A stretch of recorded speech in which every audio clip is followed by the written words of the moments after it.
And we're live. It's been uh, uh, a month and a half now, I think. Yeah, just a month and a half. It's not compared to the 4 or so months for the last one. Yeah, 3 or so months. So not big as a break as last time. Not as big of a break, but hey, we're back. We're back Mm, with some more. We're back with some more Russian. We're back with some more Russian visual novel fun. yep. And last time where we ended off, our good friend here, Semyon, was about to look for electronic in like the old the old abandoned camp or Was it something. electronic or was it like his electronics friend? Oh no, that's right, his friend. Shirk was his name. I think so. Something like that.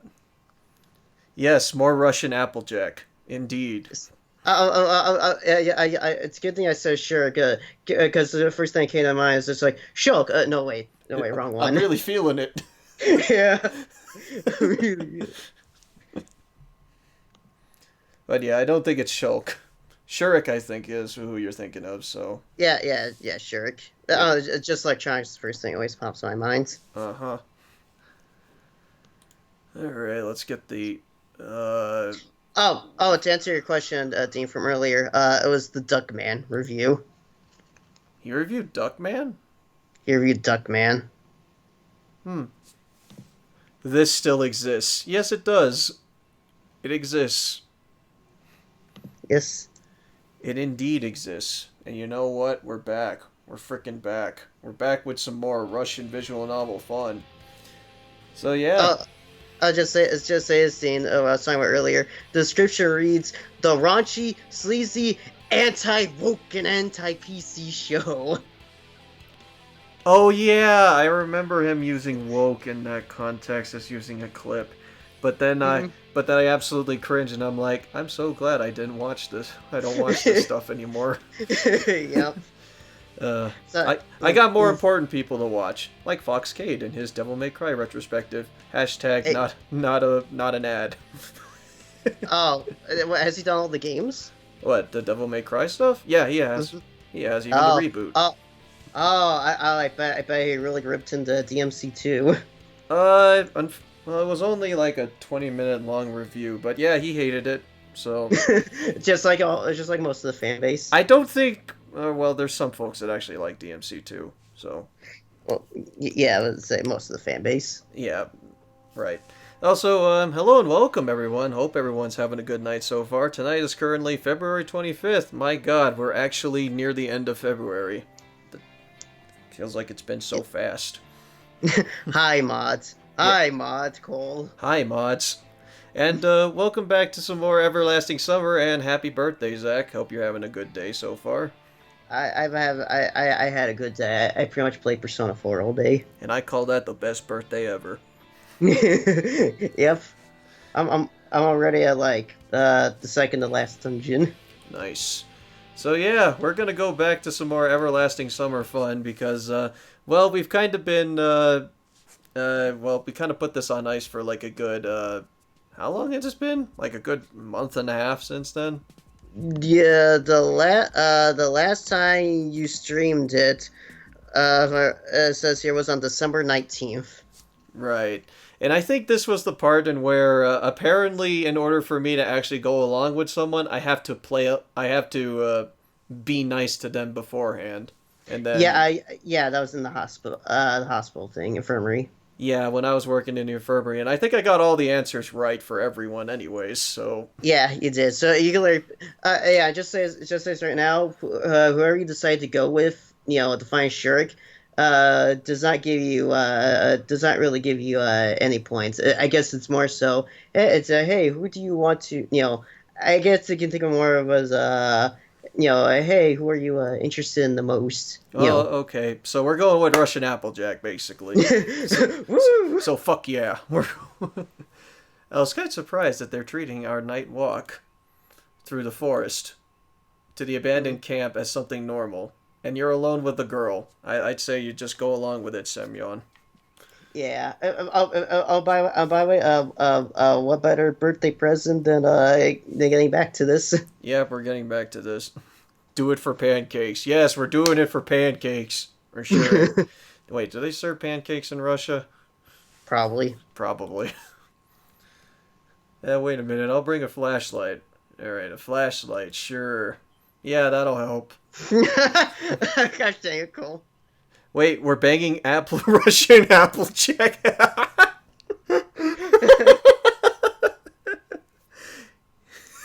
Do it for the pancakes. The pancakes. Oh wait, Applejack actually makes pancakes. Yes, we're doing it for her. Do it for her. Do it for her. Do it for pancakes.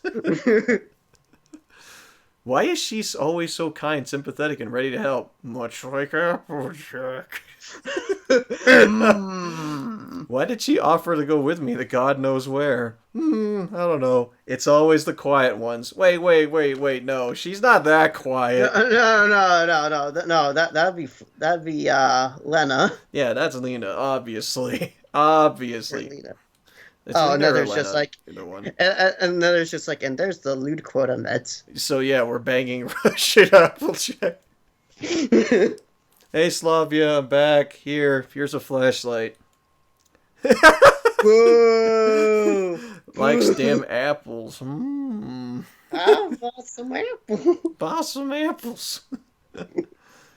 Wait, did she have a sister? Did they say that she had a sister? I don't think so. Aw. I don't know. Maybe it's hidden lore or something. Lena Shy. Oh. Aw. Alright, well, it looked like a kindergarten or a barracks I expected. Definitely could hold less pioneers than today's camp. It has been abandoned for about 20 years. Alright, so this will be fun, basically. Ah, woods. Real spooky time. Ooh, time for spoops. We should have played this in October. Then again, that would have been waiting for another 8 months. Yeah. So that's well, and you couldn't have done it last year. You already had your schedule full of October games. Yeah, that was filled with Undertale and some horror stuff. You felt determined. Yes, very determined. And owled hooted something far away, but more quietly than usual. I wasn't afraid of walking next to Slavia. Yeah, I wasn't afraid of girls, I was afraid of forest. Probably in any other situation, even in the real world, I would be too scared to go into a forest without a proper path. 3 spoopy, 5 me. But I tried to get rid of these thoughts. I'm walking next to Russian Applejack, after all.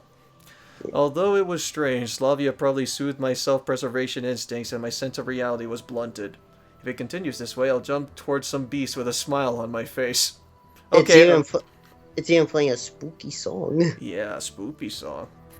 Let's not get so far ahead of ourselves there, Semyon. I don't think you'll be that willing to do that. Yeah. You see the type of character he is so far? Uh-huh. You're not afraid at all, are you? Meaning...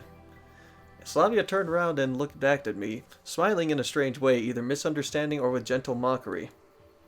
Or maybe I was just seeing things. Oh, look, there's something behind you.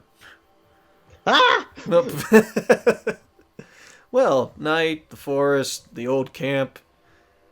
Oh, all right. This particular song, I love it. It's called "Door to Nightmare." Oh, that's a very chilling track name. Yeah. I have a bad feeling about this. Yeah. And a no girl showering at the end of this. Yes, it sort of gives me the chills. Just sort of. Are you afraid? Well, no, but yes, but it's a natural human reaction in this kind of situation. I like walking in the dark and I'm right next to a girl. This is a it's doubly worse. Dean would be pissing his pants right now. Ah, yes. Mostly of the forest. Yeah. I didn't want to show my fear, but I wasn't really scared. I just felt scared of what I should be in a situation like this. It was like So my body. scared. It's so scary. It was like my body had stopped producing antibodies to fight against an infection. You know, I misread that for a second, but I am not going to say what I thought that word was. Oh. If someone could fill the blanks in for themselves. I was scared, not by the night forest, but by the fact that I was reacting to everything that was happening in the wrong way. You mind dirty, Dean? Excuse me for my glasses.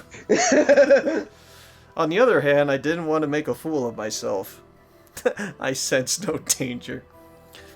I see. I'm in danger. Oh, we have to find the computer room. Right, Dark Reaper is right. I'm sure computers existed in this time period. Maybe. Yeah, totally. Yeah. Well, I mean, they did. I mean, they kind of did in the '80s, but really old computers.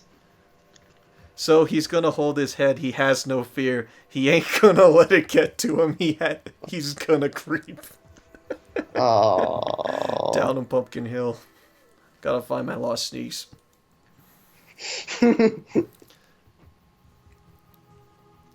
path, surrounded by trees and bushes, was becoming more narrow. The deeper we went into the forest, the less clearly we could see the moon. For a moment, clouds hid the moon, and everything was submerged in almost pitch-black advanced darkness. Oh, advanced darkness, huh? Yes, advanced darkness. It's like, wait, if I close my eyes, it doesn't seem so dark. I closed my eyes tight and opened them when the moon had taken place again and painted the world in the bright white colors of its night shroud. I only had just realized how much I hate the dark. Hold me, Slavia. Help me! I'm scared of the dark. Zoinks! Zoinks, Slavia! And then I crawl up to her arms. Finally, a clear space appeared far away, and a minute later we were standing at the edge of a forest glade. Pretty much tries to pull a Scooby-Doo. The Yep. way he jumps on Shaggy. Exactly. Darker, yet darker. Oh, well, this is ominous. That place looks very pleasant. Ah, what a good place to be in during the night. Yes. There was a ramshackle old camp building eroded by rain, rust, and beetles. It smiled at us. Wait, what? The house smiled? Oh, God, is it Monster House? Oh, yeah, funny, I watched that movie. With broken windows and a gap-toothed mouth, a silent rebuke from the dead to the living could be read in this smile.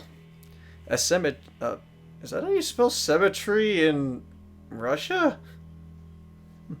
Fog clouded the whole glade, so ghosts, ghouls, zombies, devils, and other evil entities seemed to loom from the haze. Ah, like a Google school. Oh, that building looks that puppet warehouse in dead silence. Dead silence. Is that a movie or a game? I'm not sure.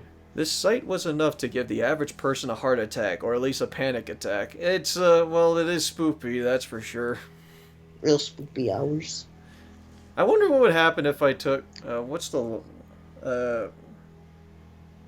Oleana? That was the little girl's name, right? Oh, yeah, that's her name, Uliana. What would happen if I brought her along with this one? Will she just be shaking in her boots or would teasing me that I'm scared? Well, that's something I got to find in the future. Possibly. Oh, it's a movie. Okay. Oh, no. Okay. Oh, no. If Slavia hadn't taken my hand, I surely wouldn't have been able to stand it. Wait, she's holding my hand? I'll probably just snap you out of it. It won't be as scary this way. Now think about Dean. If Alyssa was with you, it'd certainly be an interesting time considering the way she is. Yeah, that's for sure. I couldn't say anything else. I just grasped her hand tightly. What am I even doing here? You know what? I could ask the same thing. Looking for Shuriken in the middle of the forest? Here? How could I ever agree? At night? At night. There's not a single normal person who would... But the world around me can't be really called normal. I try to persuade myself that finding the answers and that it can't really get any worse. To be honest, nothing bad had actually happened to me in the last 4 days in this camp, except, let's not count, like, the stuff that happens, like, in the lunch halls and stuff. Yeah, let's not count the time when you and Liliana had basically a cafeteria fight. Jesus. Besides, I had no special reason to think that something bad would happen. Maybe it's just the way the world works. People can't live without adventures. This isn't an action movie. Shall we go? Yeah, I guess. Alright. Into the spoopy mansion. But we didn't make a move. Slavia seemed to be waiting for me to take the first step, but I had just enough courage to stand still without running away. Oh, and that's all his courage will amount to. I He. can do this. I can do this. I have courage by staying right here. But does courage really matter at this point? His courage is only at like 2. Oh. The moon showed up from behind the clouds again and lit up the old camp building. It looked less like a tomb, but all dead pictures in my imagination grew real. Visions of ghosts became more focused, and the wailing of the wind and the grass rustling got clearer. Noises of the unknown origin can be heard from afar. He has spoken the forbidden words. Murphy's Law will strike soon.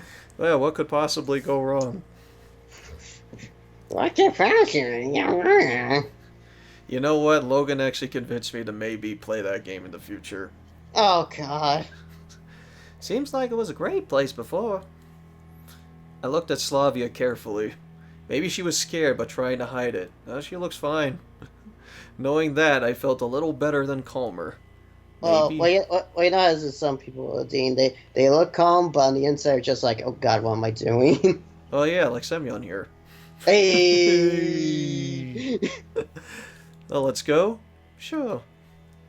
I stepped carefully, watching every step, trying not to touch the old fence, the crooked merry-go-round, and the rusty slide. Oh, okay, this is sounding even more pleasant.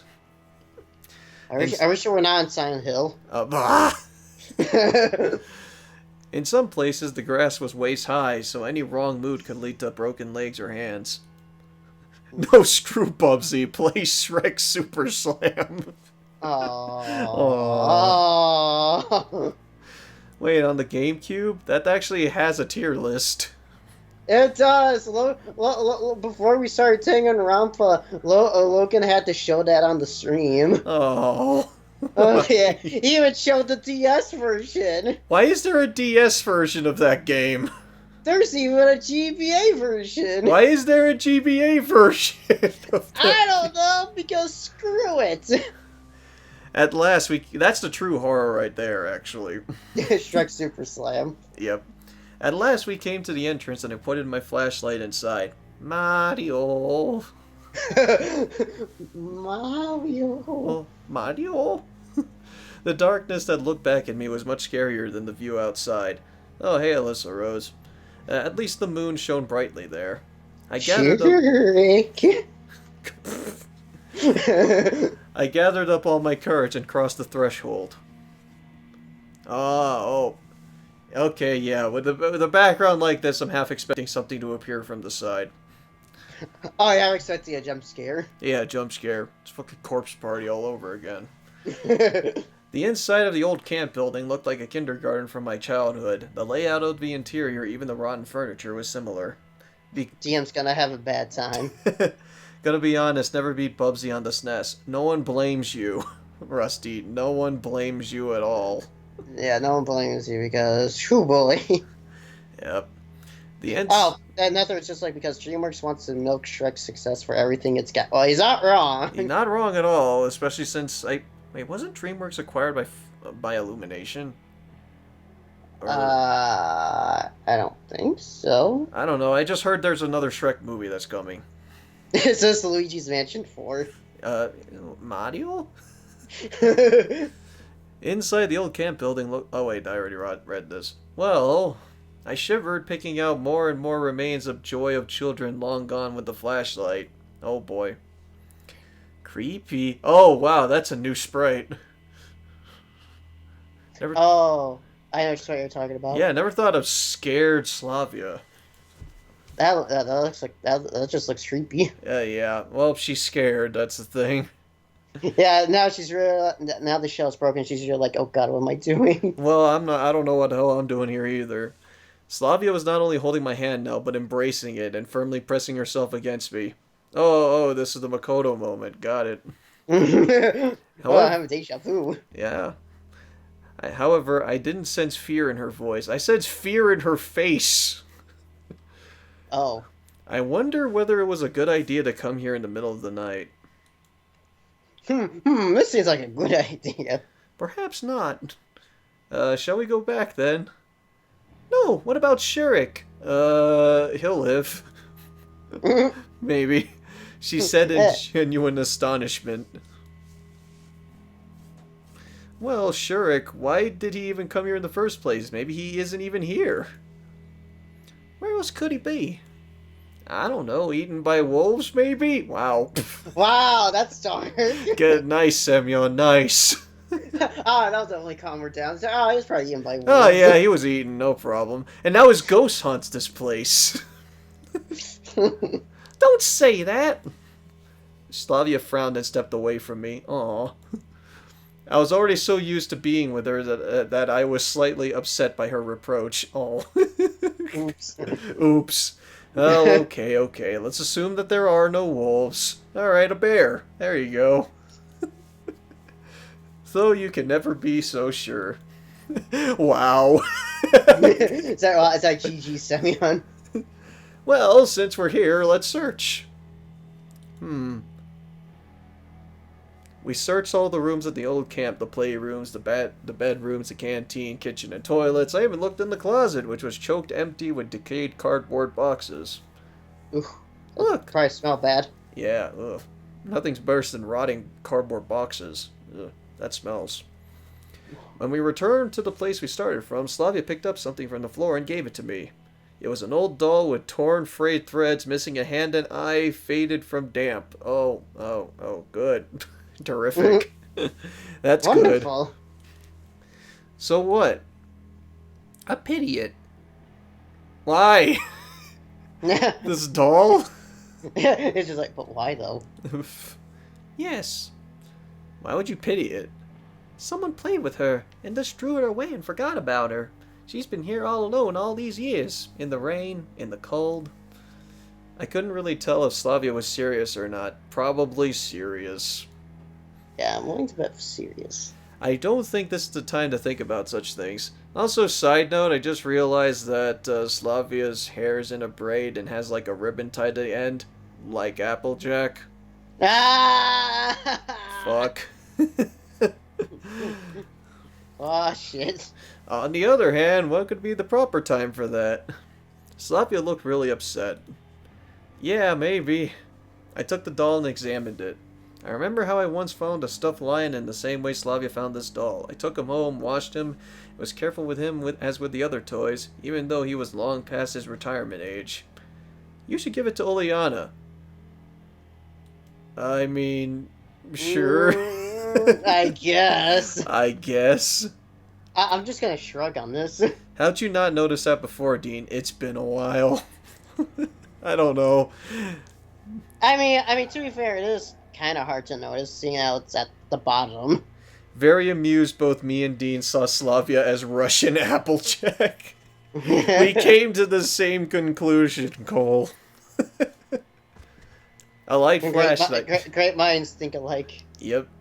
A light flashed, and I instinctively jumped, caught my leg on something, and tumbled on the floor. Oh shit! This is a horror. Are you all right? Slavia ran over to me and helped me get up. That's yeah. right, it's just a zombie. Damn it! It's just too late for me. Yeah, more or less. I tripped on a trap door. Oh shit! It's strange we hadn't noticed it already. The dirt around the floor was clear, and it seemed it was open not too long ago. You both saw it, and everyone accepts it as fact now. Yep, it's fact. This is Russian Applejack. We're not going down there, are we?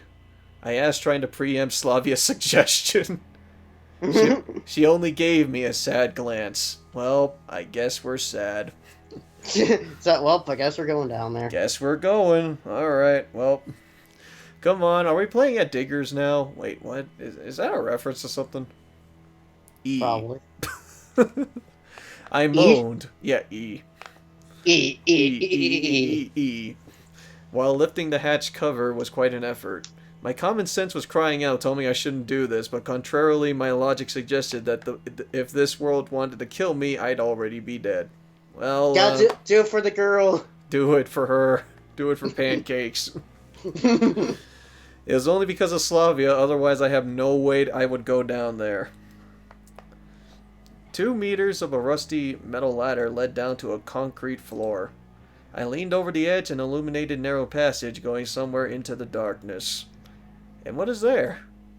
I think I heard a bomb shelter under the old camp. Oh, great, a bomb shelter. Good.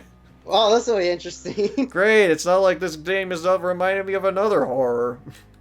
Wait, really? Yeah, actually. Oh. Yeah, it is actually reminding me of something. I wouldn't even be surprised if they took inspiration from that. That's pretty logical considering the time that it was built. Why would Shurik need to go there? I don't know. Alright. Still question it. You probably did. It's some reason. Yeah. Of course, it wasn't necessarily him who opened the hatch, and it's obvious that someone just opened it recently, but who would be more likely to get the idea of going down there than a mad inventor? If we discard theories... He's probably kidnapped and taken down there. Oh, God. If we discard theories of supernatural involvement, there can be no other humans in this forest. Well, shit.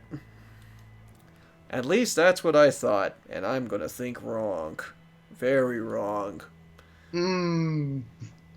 Alright, I'll go first. Then, if everything is fine, you follow me. If you hear screams of terror, probably dead.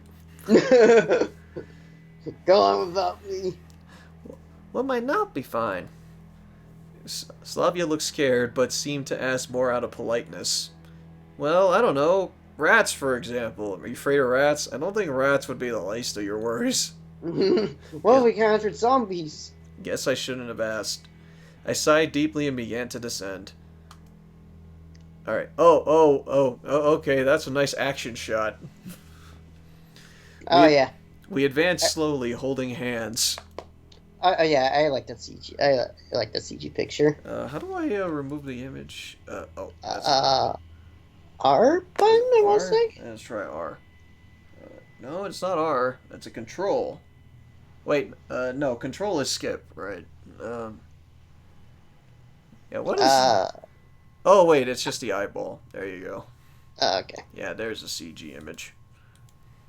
Suddenly, I began to feel as if the walls and the ceiling, covered with endless twisting cords, were pressing in on me, as if the passage was getting narrower.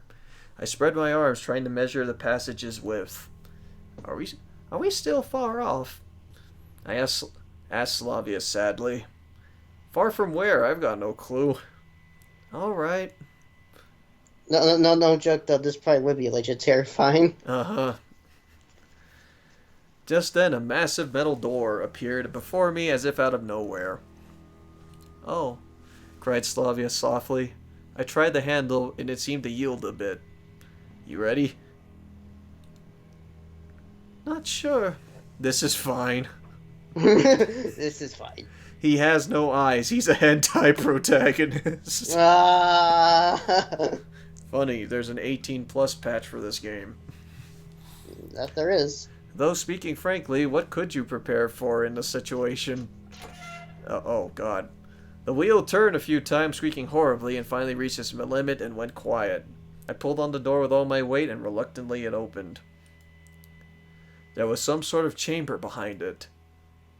Yep, okay, this is fine. It was just a bomb shelter. When we entered, the light suddenly came on, making me flinch. Though it was likely that there was an independent power source here, at the time the catacombs had been dug, people had been building things to last. Well, bomb poop. Let's spend the night here. Yeah, let's go to sleep in here. I get top bunk. The bomb shelter looked exactly like what I imagined. It had everything needed to sustain prolonged human existence for the war. Protection suits, gas masks, dry rations, and various tools like pressure meters, radiation meters, radio, and some others. However, this place looked like nobody has ever used it, which was not exactly surprising. It's a bomb shelter, for goodness sake. No eyes and shaggy brown hair. Yep, that's a recipe for a hentai protagonist if I ever saw one. Oof. Slavia gave me a questioning look. Well, Shurik is definitely not in here. But was he? No idea, but if he was here, he couldn't have just vanished. Does this place have any Twinkies? Is that a Zombieland reference? I look. Well, then again, Twinkies were built to last. So Yeah. I looked Plus, around the room. plus Twinkies taste good. Yep. I looked around the room again and noticed another door in the wall to my left. Maybe there? However, the door wouldn't open. What if he barred it from the other side? But why? I don't know. Still, it was quite possible, assuming he was there at all. By the look of things, Shirk was hiding, maybe running from someone. Oh, great, we're cornered. Such thoughts made me uneasy, and I felt like putting myself on the other side of the door as fast as I could. I pushed hard, but the door only gave a dull creak. The dirt was cleared from the trapdoor. Someone had to have been there recently. Nether is not wrong. Here, maybe this could work? Slavia handed me a crowbar. I fumbled with it, considering how I could better tackle the door. Mr. X gonna give it to you. Oh shit. Yeah. Let's give it a Gonna try. give it to you. Oh, well, there's the door. Using all of my strength, I managed to pull the door off its hinges and it crashed onto the floor. MLP comic reference, actually. The Friends Forever issue with Pinkie Pie and Cheese Sandwich. Oh, really? Oh, okay. Huh, that's where they referenced that from. Nice. Stars! There's a corridor here, just like the previous one. Geez, this place is a real maze. Shall we go? Hold on. I sat down on a bunk, took the dusty pillowcase off a pillow, and wiped my forehead. That must be dirty. Ew. Let me catch my breath as I wiped my head with dirt. Slavia sat down next to me and began to study the details in the floor patterns. Better turn off the flashlight for now. Well, then again, the lights are on. Oh, yes. She blushed slightly and clicked the switch off. It's just plain creepy. I caught myself thinking that I had not been treating these events as real for the last half an hour. As if they had not been happening to me, as if they were just a dream. Just like then, 4 days ago, in the first minutes I found myself here. But hey, you have company, so that's good. Got Yes. Applejack. Yep.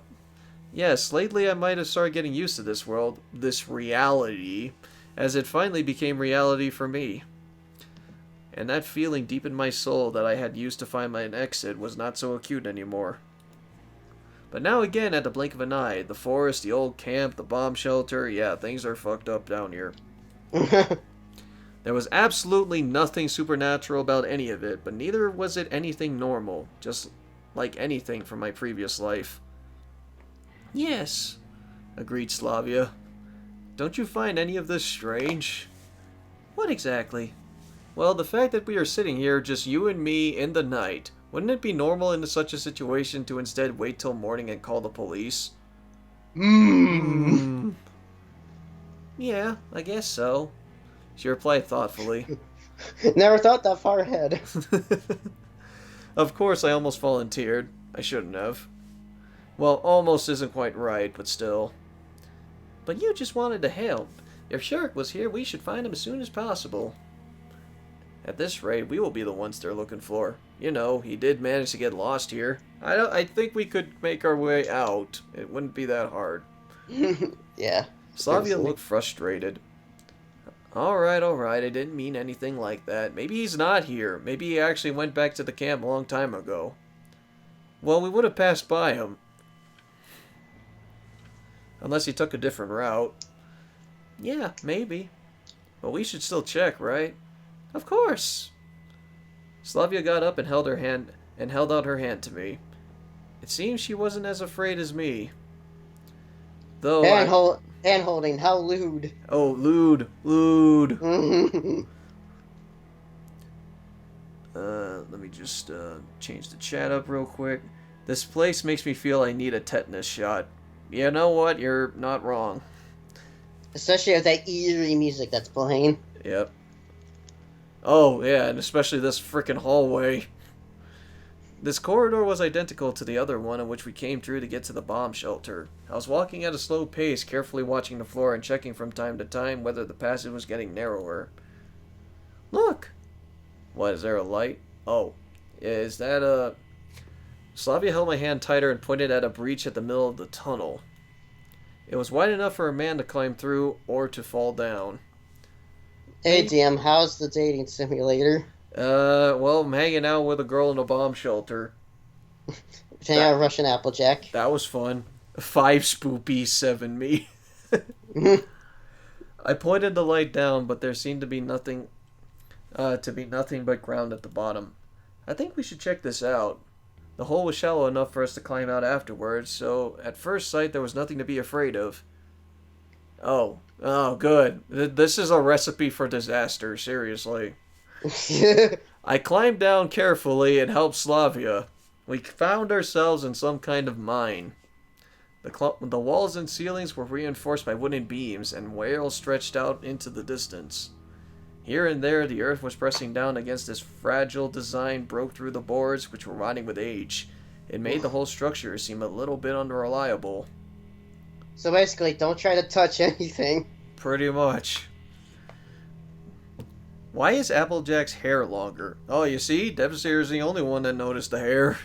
Where do you think we are? Don't know. Some kind of mine. What could they have mined here? Coal, perhaps? Perhaps. We started to advance slowly. OMG, you're back at that. Yay. And also, hey Jesse, how's it going? How is everyone liking Everlasting Summer? I'm enjoying it so far. It's real spooky time. We're in a horror game now, so this is horror night. Stones would treacherously shift under our feet every now and again. The beam coming to our flashlight trembled and jumped from one wall to another, often casting shapeless shadows which disappeared as soon as the light was pointed at them. Gosh dang another. Beast Boy, dude. Applejack has green eyes, not blue. Shh. This is the Russian version. Yeah, right, Russian. Shh. This is Russian. I'm expecting someone along the lines of Harry Warden to come out to chase us with a pickaxe. You mean like My Bloody Valentine? That was that's what I was thinking of. I think that was the movie. My Bloody Valentine in 3D. In 3D. Apparently that remake sucked.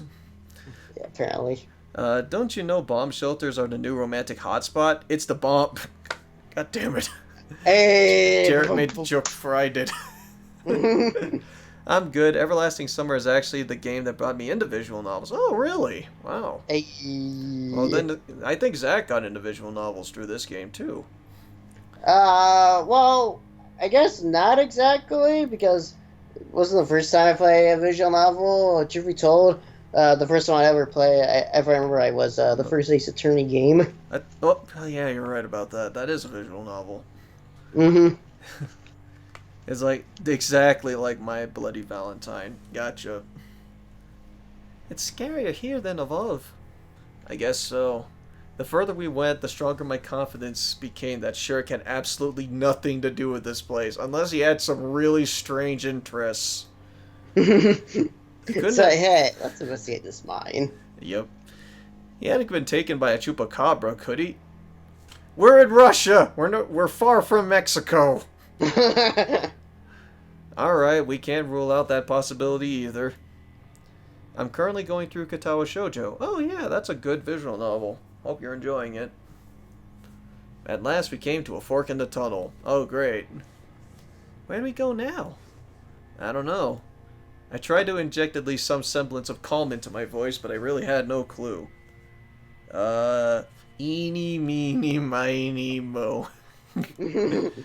None at all. Not where to go, not where Shark was, not even why we were here.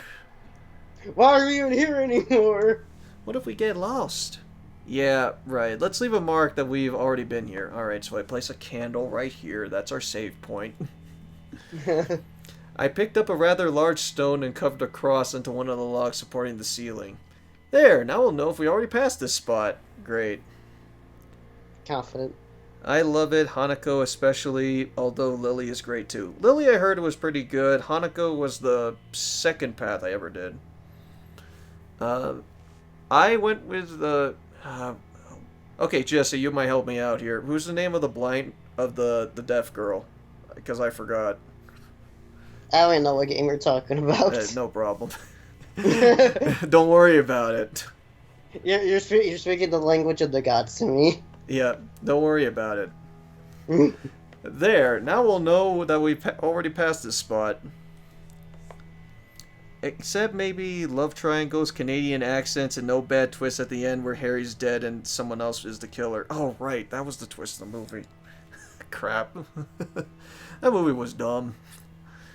I'm playing several visual novels on hold. No problem, me too. In fact, I just bought one yesterday, but I haven't touched it yet. Good. Slavia smiled. So, which way? Oh, yay, a choice. Oh boy, Dean, a choice.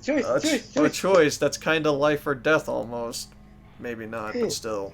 Do you want me to tell you which way to go? It doesn't matter. No. Well, I'll just say this: you can't die here. Yep. Yeah, Shizune. Thank you. Thanks, Cole and Jesse. That's exactly who I was talking about. That was the first path I ever did. Well, okay, then I'll just say this. First you got to keep going, right? Again, does it matter which way I go? Does going left result in bad end or something? Nah, there's no bad end here. Okay, let's go right then. Right is right. Right is might. Yep. It seems that there is another fork in the road. What? Are you fucking serious? Yeah. Basically, it's just like you keep pressing one button until you get to your destination. What is this? The ending of fucking what was it? A part-time job? Oh wait, I went left. It seems there's another fork in the road. Go right again.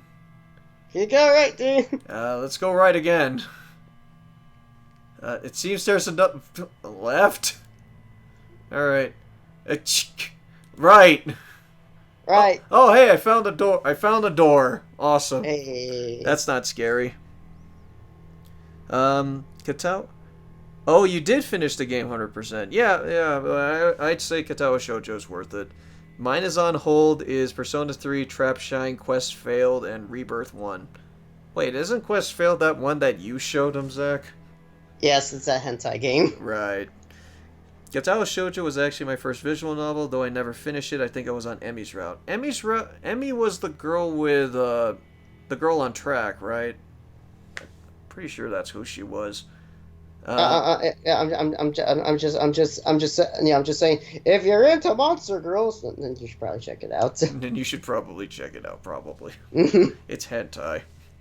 Yeah. Well, at least that's something. It's a door. To tell the truth, I was so tired of wandering around this mine that I totally stopped thinking about Shurik. I only wanted to find the exit as soon as possible. Yeah, I would feel the same way. Is this a situation where all roads lead to Rome? I mean, maybe. What's behind it? We're just about to find out. Alright. Cool. Past the door was an open chamber, which looked like a utility room of a boiler house or like one of the bomb shelter's rooms.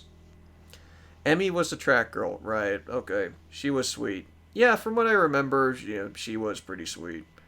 Oh yeah, she hung out with the artist girl. Right, I remember now. I'm referring to this game when I finished it at 100%. I'm still trying to finish my first run of Katawa Shoujo. Oh, sorry. We were talking about Katawa Shoujo earlier, so I wanted to be sure on that. But yeah. That's good that you beat this game 100%. I'm very curious about this game, especially since there's, like, apparently unlockable routes in this game, too. What, Never Lies in Summer? Yeah. Yep. Oh boy. Yeah, one of those. Yeah, one of those routes is you can only get this route when you get the other characters' good endings. I've annoyed Zach enough with my procrastination. What, over Quest Failed? Oh yes, over Quest Failed. I'm just like, Jared, the game's not that long. Just like, I know, but I'm procrastinating. I mean, I don't blame him too much because, like, visual novels can be really hard to beat. You need time for that. Need time to read. Yeah, 3 extra routes. I know that Miku girl is definitely a route. That's apparently a bonus route. Yep. Yeah. Miku's route pretty much unlocks after you get after you get a character's good ending. Oh, okay. Although from the look of things, they had done so pretty long ago. I was running the flashlight's beam into the room, trying to check every part of it, when suddenly... Hi. Oh, hello! That's not a horrifying sight. I found Shurik crawled up in a corner. Shurik! Cried Slavia. However, it looked like he was not paying any attention to us. He looked scarred. Miku's route gets dark as hell? Oh, shit. Well, Gendo's not in the chat, but... Oh, right, Yeah, Hatsune yeah, Miku's in this game. Again, why? I don't know! Are you savage? It's Russian Miku. We got Russian Applejack, now we got Russian Miku. I know. I see. It's like I know what Routing's probably going to do next. Then. Yep. Shurik looked up at me with hazy, unseeing eyes. And who are you? Wait, what do you mean, who are you? Get up already and let's go. I'm not going anywhere with you. Shurik turned away and stared into the darkness again. Oh, great. You want to trick me again? You want me to go in circles around the tunnels, won't you? Yes, you will. I know you for what you are. Shurik's voice turned into an infernal whisper. Cut this nonsense out already. I wanted to approach him and pull him upright, but Slavia stopped me. He's not quite himself. Well, I'm not quite myself either. You wandered here all night. You sure won't be quite yourself. She shook her head reproachfully and slowly went up to Shurik while carefully staying in the light. I heard Monster Girl actually has a good story to it. I also heard this game is so lewd that anyone who downloads it will automatically put you on the government's watch. Wait, what? I know what game he's talking about. He's talking about, what was it? Monster Girl Quest, I think it's called. Monster Girl Quest? Huh. Yeah. I've also been shiny hunting for coal. I've hatched over 330 eggs this past week. Oh, God. That's a lot. Well. Shiny hunting. Oh, God. That's quite an expression for Shurik. It's alright. It's me, Slavia. For real? Shurik looked at her and immediately started sobbing quietly. Of course. Who else would it be? And that's Semyon with me. We came to find you. Everything's fine now. Monster Girl Quest was fun. Oh, joy. Are you really not them? Certainly not. Or us. Yeah. I researched that game and yeah, it's interesting. He tried to get up, but he was apparently disoriented and would have fallen if not for Slavia, who caught him by the arm. Easy there. Careful. When they came up to me, I said, Alright, time to get out of here. We found our missing person. Let's just leave. Yeah. Well, my work here is done. We can't go back. Back where? Into the mine? Yes. Shurik was speaking calmly, but at the same time his voice was trembling slightly. Why is that? It's where they are. Oh, they? Who are they? The voices. What voices? I was starting to lose my patience. This place and this situation certainly weren't normal, but if there was anything that had been paranormal here, then, by the laws of horror cinema, this should have it should have long since showed its face by now. Calm down, Shurik. Just tell us everything in detail. He took a few deep breaths and started. I love the soundtrack into this game. Yeah, the soundtrack's pretty dang good. Mm-hmm. I needed some spare parts for the robot, and then I heard there was a bomb shelter in the old camp. And there's usually a lot of different equipment in bomb shelters. It's old, of course, but worth disassembling. You can find coils, resistors. So when I went early in the morning, I thought I could finish quickly and get back at my breakfast. I got everything I needed. He took some light bulbs and wires out of his pockets and showed them to us. You fucking nerd. Nerd. But then up there in the bomb shelter, I heard sounds coming from behind the door, like moans and wailing. At first I got scared, but then I thought that a person could be in danger, so I went there. And here was this mine, this damn maze. I got completely lost, and the voices was telling me something, sometimes shouting, sometimes whispering, and I could never make out the words. He was ready to burst out into tears, but Slavia gently patted him on the head and Shurik continued. Nerd. There's also apparently a sequel, which I had not played yet. Yeah, a sequel or wait? Is it a sequel or just another game entirely? You can probably answer that question, Zach. What's this game? Yeah, is there a sequel to this Uh, game, or do you mean mm, there's another game that the there, creators made? there's another game the creators made that's supposed to come out this year called Love, Money, Rock and Roll. Oh, okay. Anyway, I found this room. At least here you can't hear them. So you decided to sit and wait for rescue, like in a B film. Well, I mean, he could have been dead. Slavia sought an angry glance at me. Sorry, don't hurt me. Sorry. Alyssa wants you to do the Russian Applejack's voice like how you do Applejack's voice. Oh. I mean, to tell you the truth, I'm not good at them southern accents there, partner. So, it's been a while since I watched a movie. Yeah, want to buy some rabbit? Yeah, I can't do one. I'm talking about Frosty Kiss. That was also by this group. Oh, That's a game. he's talking about Quest Failed. Oh, wait. Okay, okay. Quest failed? Really? Quest Failed. Yeah, the one I talked to Jared about. Yeah. Then we're gonna, that person to get a sequel to that. There's a sequel to that one? Quest failed 2. Failed Yep, harder. Quest Failed Chapter 2. Failed harder. Oh, No matter the nationality, do not piss off AJ. You're not wrong. nope. Come, I know a shortcut. Wait, you knew a shortcut, but you never bothered to leave? Bruh. A shortcut? Yeah, you know, I walked all over this place. Alright. Then why didn't you get out? I guess he was really scared of the voices. But even then, it's just like, that really stopped you? Alright, indeed, after just wandering for just about 2 minutes in the mine, we found ourselves under a grate, through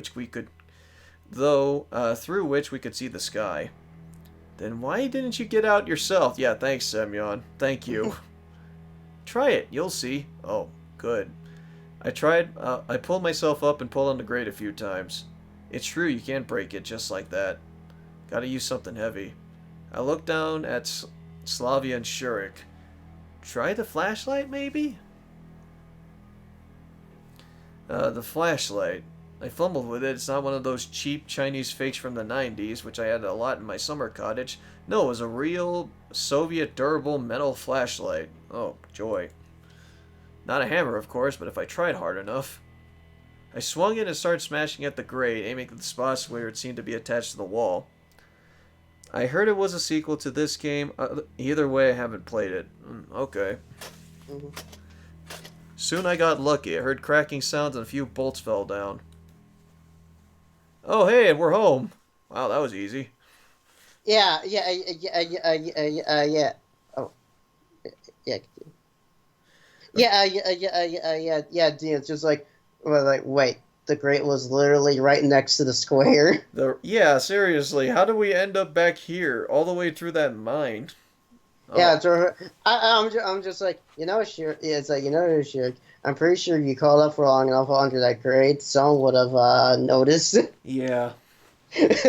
A minute later, I was lying on the grass under the monument and breathing in the fresh night air with delight. Although after the mine, any air would seem fresh. Did someone press the easy button? We're in easy mode. Well then, I'll be going. Thank you. That's it? So it's like, well, I'm on my way now. I have to go. Well, that's where the voices came from. You're right. God damn. I'm pretty sure the voices... it's either the voices came from some unknown entity or it just came from the fucking camp. Oops. Oops. I eyed him questioningly for a bit, but I ended up saying nothing and I just waved my hand for a goodbye. I would punch him, but that doesn't seem to be an option. Also, Jared. I'm just like, hey, how'd that go? And Zach, I did meet Ruby. Oh, you mean Oh, from Quest Failed or something, or Yeah, what? yes, Quest Fail. No, not the TV show. Okay, not that Ruby. Not that Ruby, a different Ruby. And what would I say to him? Scolding him now is no use, and it's probably the same for him trying to learn anything. You're not wrong! So everything was futile. Oh, we're the ones who freaked him out. Yeah! And then Cole No. face palms. What a night. And what if the Joyces were John Cena?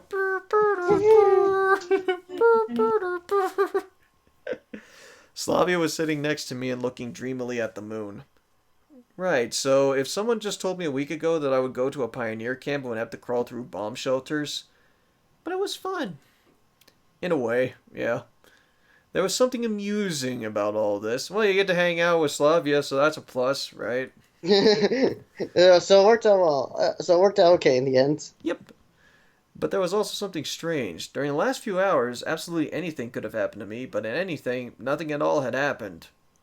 In a couple years, I probably would have remembered this as a funny incident from childhood. If I lived that long. What do you think? Did he really hear something there? I don't know. It's possible, of course, but it's most likely his imagination. In such a situation, anyone could start imagining things. She's alright. I'll talk with you in depth later. Oh, okay.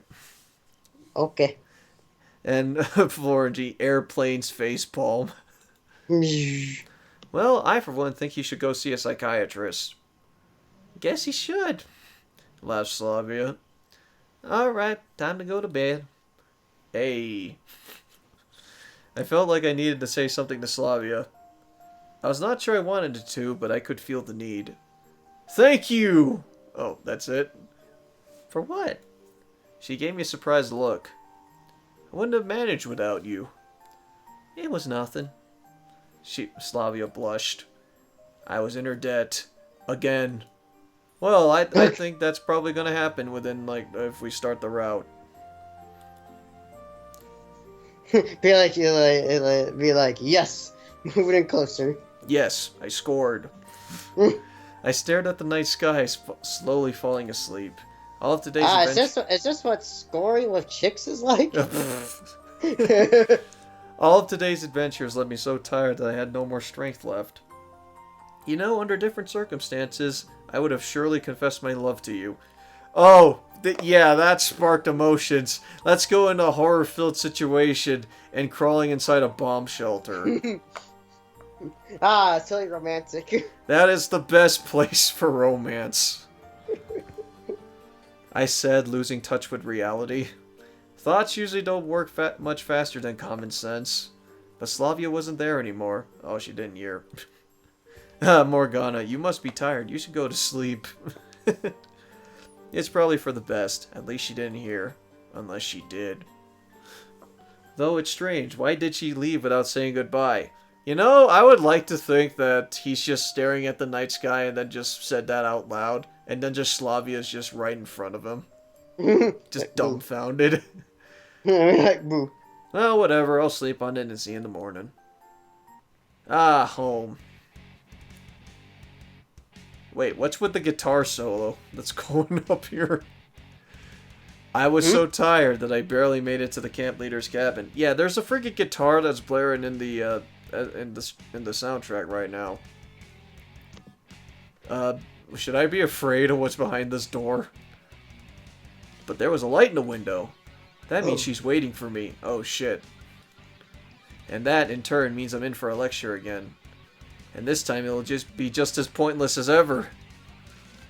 Funny thing, the game is keeping track and points when the girls, with the girls when you make certain decisions. Well, visual novels do that. So Yeah, they do. Devil Trigger starts playing. Nah. The deck chair standing nearby was beckoning me like a friend, suggesting I should just sleep in it, forgetting about the mine Shrek and the camp leader. Oh, hi. Here you are, I said blankly, looking at my chair's deck chair. Semyon! Yeah, we found Shrek and Slavia will give you the details tomorrow, but now I really like to sleep. She looked at me confusedly for a moment and then replied, Oh, well, fine. Oh, okay, thanks. I don't know if mentioning Slavia played its role, but half a minute later I was already in my bed. The events of the day kept turning over for sure while in my head, but soon started to ache, and then I fell asleep. Good night. Alright. Bleh. What now? Day 6? Day 5. Yep, day 5. Day 5. We ran. Ran with the So far last of our away. strength. So far away. Like those who run for their precious lives. Like a doomed person, knowing that there's no hope to save his life, while still fighting the inevitable to end his own fate. I barely managed to close the heavy metal door behind me. What? I have no idea how deep this bomb shelter is, or if it's able to withstand a nuclear blast. But Yeah, Dean, sound warning. Oh boy. Wait, should I lower the sound on the game? Or... Yeah, big explosion sounds in this scene. Oh boy. I have no other place to hide. I gripped my hand tight. Don't be afraid. Bits of the ceiling were falling and the walls were shaking. I was prepared for the worst. But death isn't the kind of thing you can ever be prepared for. But suddenly, complete silence fell. It rang even louder than the explosions. Maybe it's time to say goodbye. She was whimpering.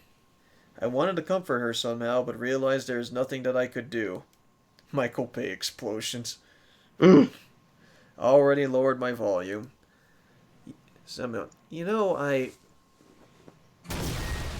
oh god, that is loud. Yep. Fuck. Alright, I'm turning down the volume for the thing. A horrible bang almost split my eardrums. It seems I'm under a piece of collapsed ceiling, but I feel no pain. All I want is to not let her go.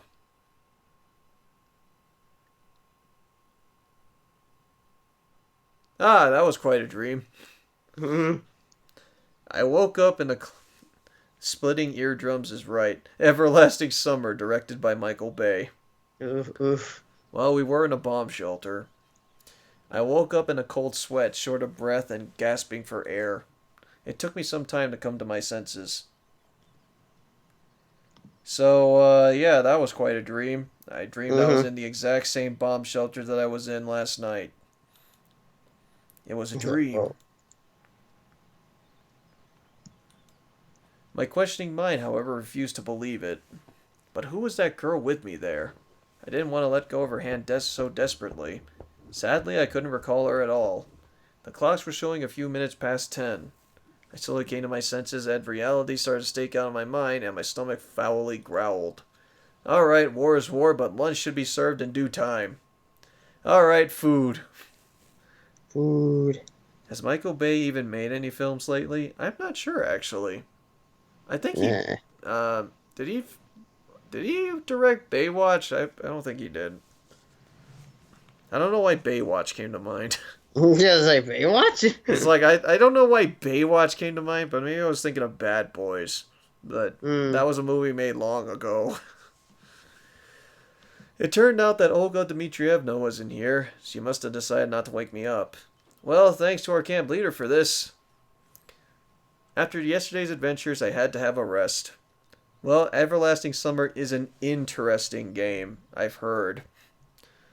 Yeah, that's Last night interesting. remained a blurry memory, which I really didn't want to think about.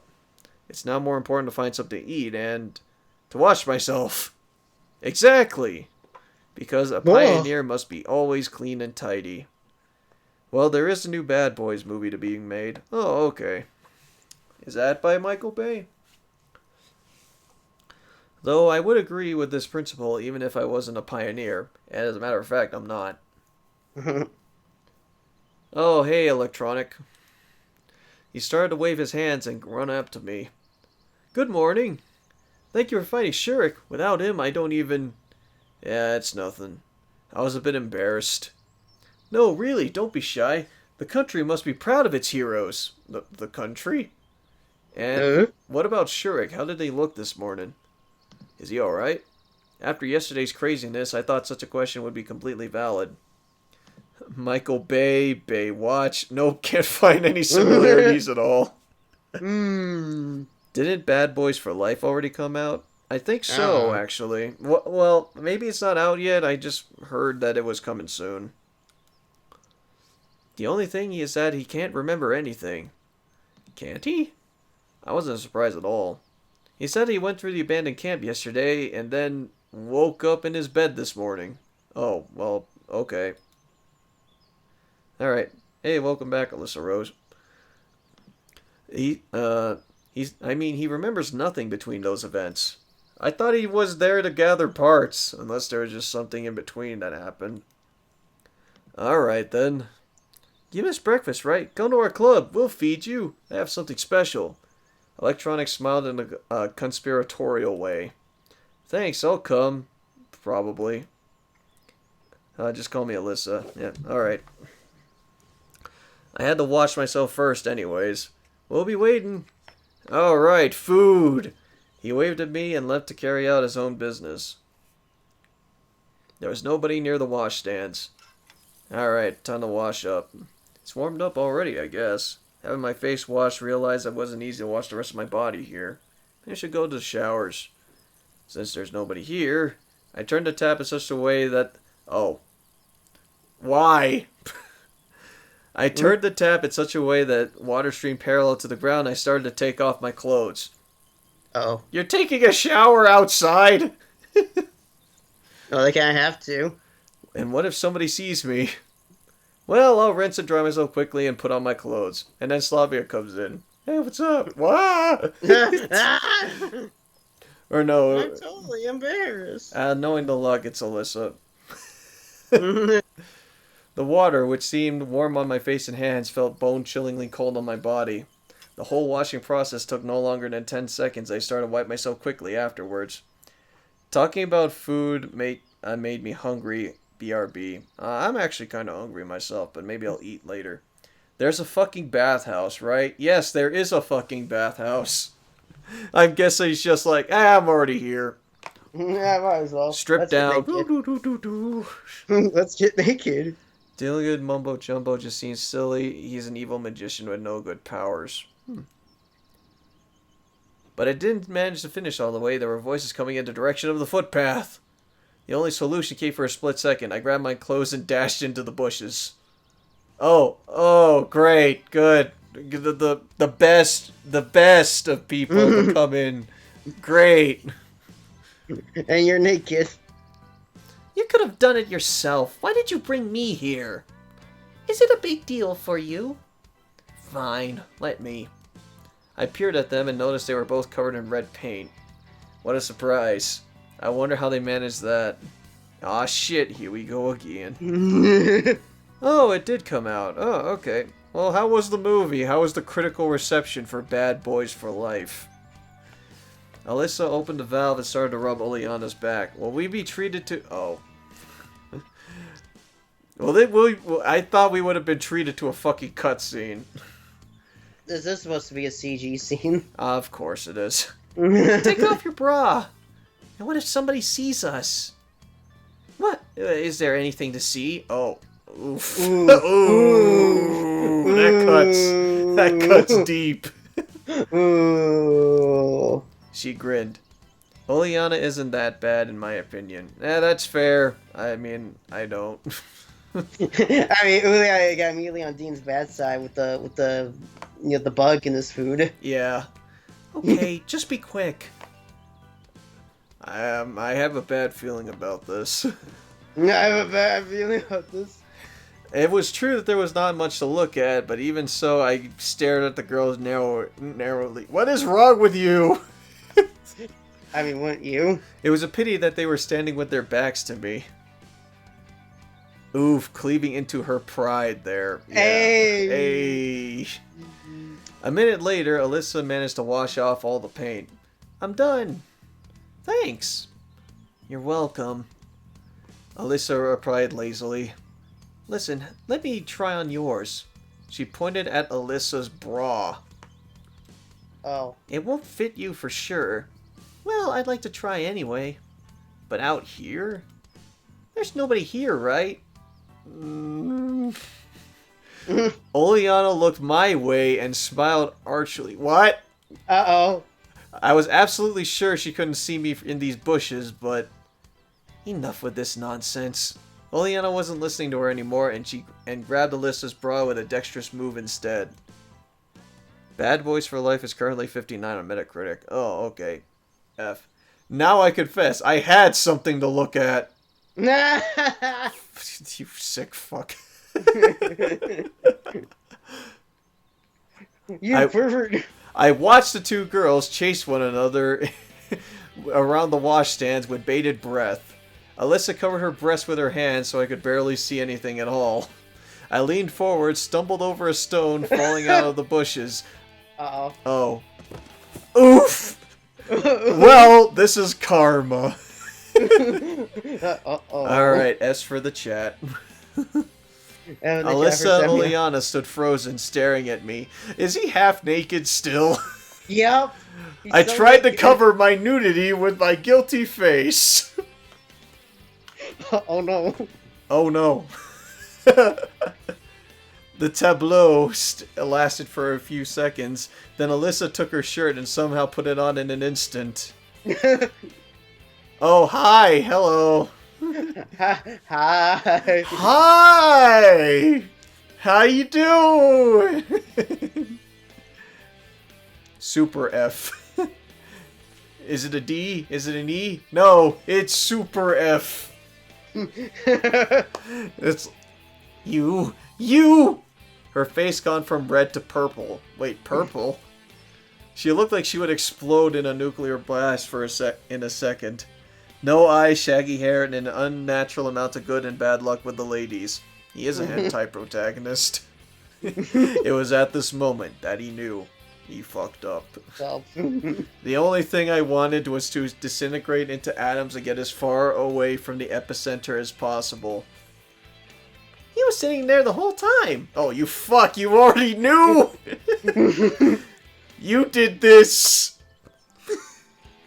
So she noticed me then. You... And I accidentally, just run! Run! If you know what I mean. Oh no, Alyssa wants to kill me. Alyssa rushed at me. Cowering my butt with one hand and holding my clothes over it with the other, I ran into the woods. What the fuck? It seemed the best solution to me at the time. Oh, by the way, Dean, this would be another CG scene. What, with him naked? And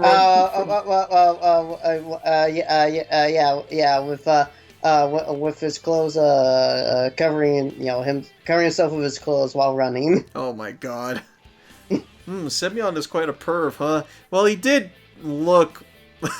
he did look longingly at Alyssa. As showing up naked in the middle of camp accompanied by two screaming girls wasn't a good idea. You know what? You're not wrong. I ran without looking back, so far away.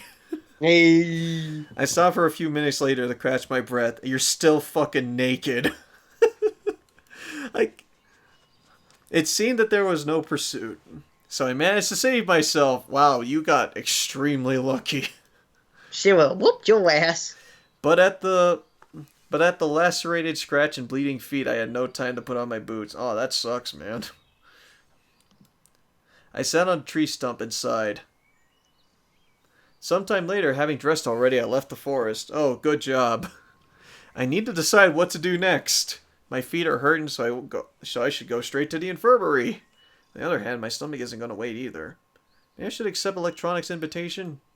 Or head to the canteen in hope of finding something left to eat there? Oh, decisions. Oh, yep. Decisions. Oh, hey, we could visit Alyssa and Oleana again. Oh. Aw. Alright, so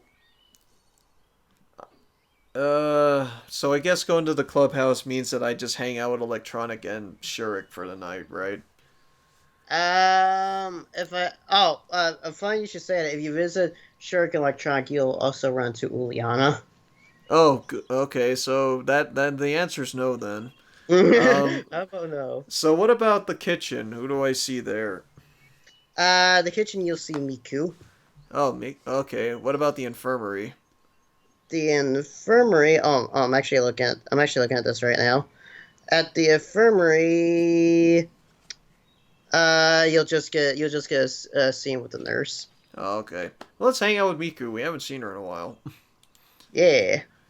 And also, between this and peeping on Russian Applejack, yeah, I think he's a perp. You're not wrong there, Jesse. You're not wrong. Just look at something real quick. Okay. I always took care of my health, even better care at moments where I couldn't bear it anymore.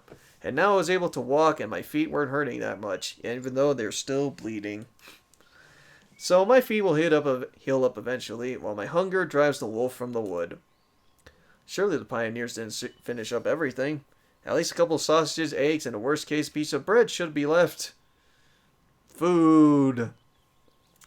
I crave the food. It was so deserted and quiet around the canteen that I even hesitated for a second. Isn't it here where a pioneer seeks happiness 3 times a day, even more so often? Isn't it an oasis of this heated summer desert? Isn't it a secret chemical lab of studying how types of meals unknown to science affect immature teenage bodies? What?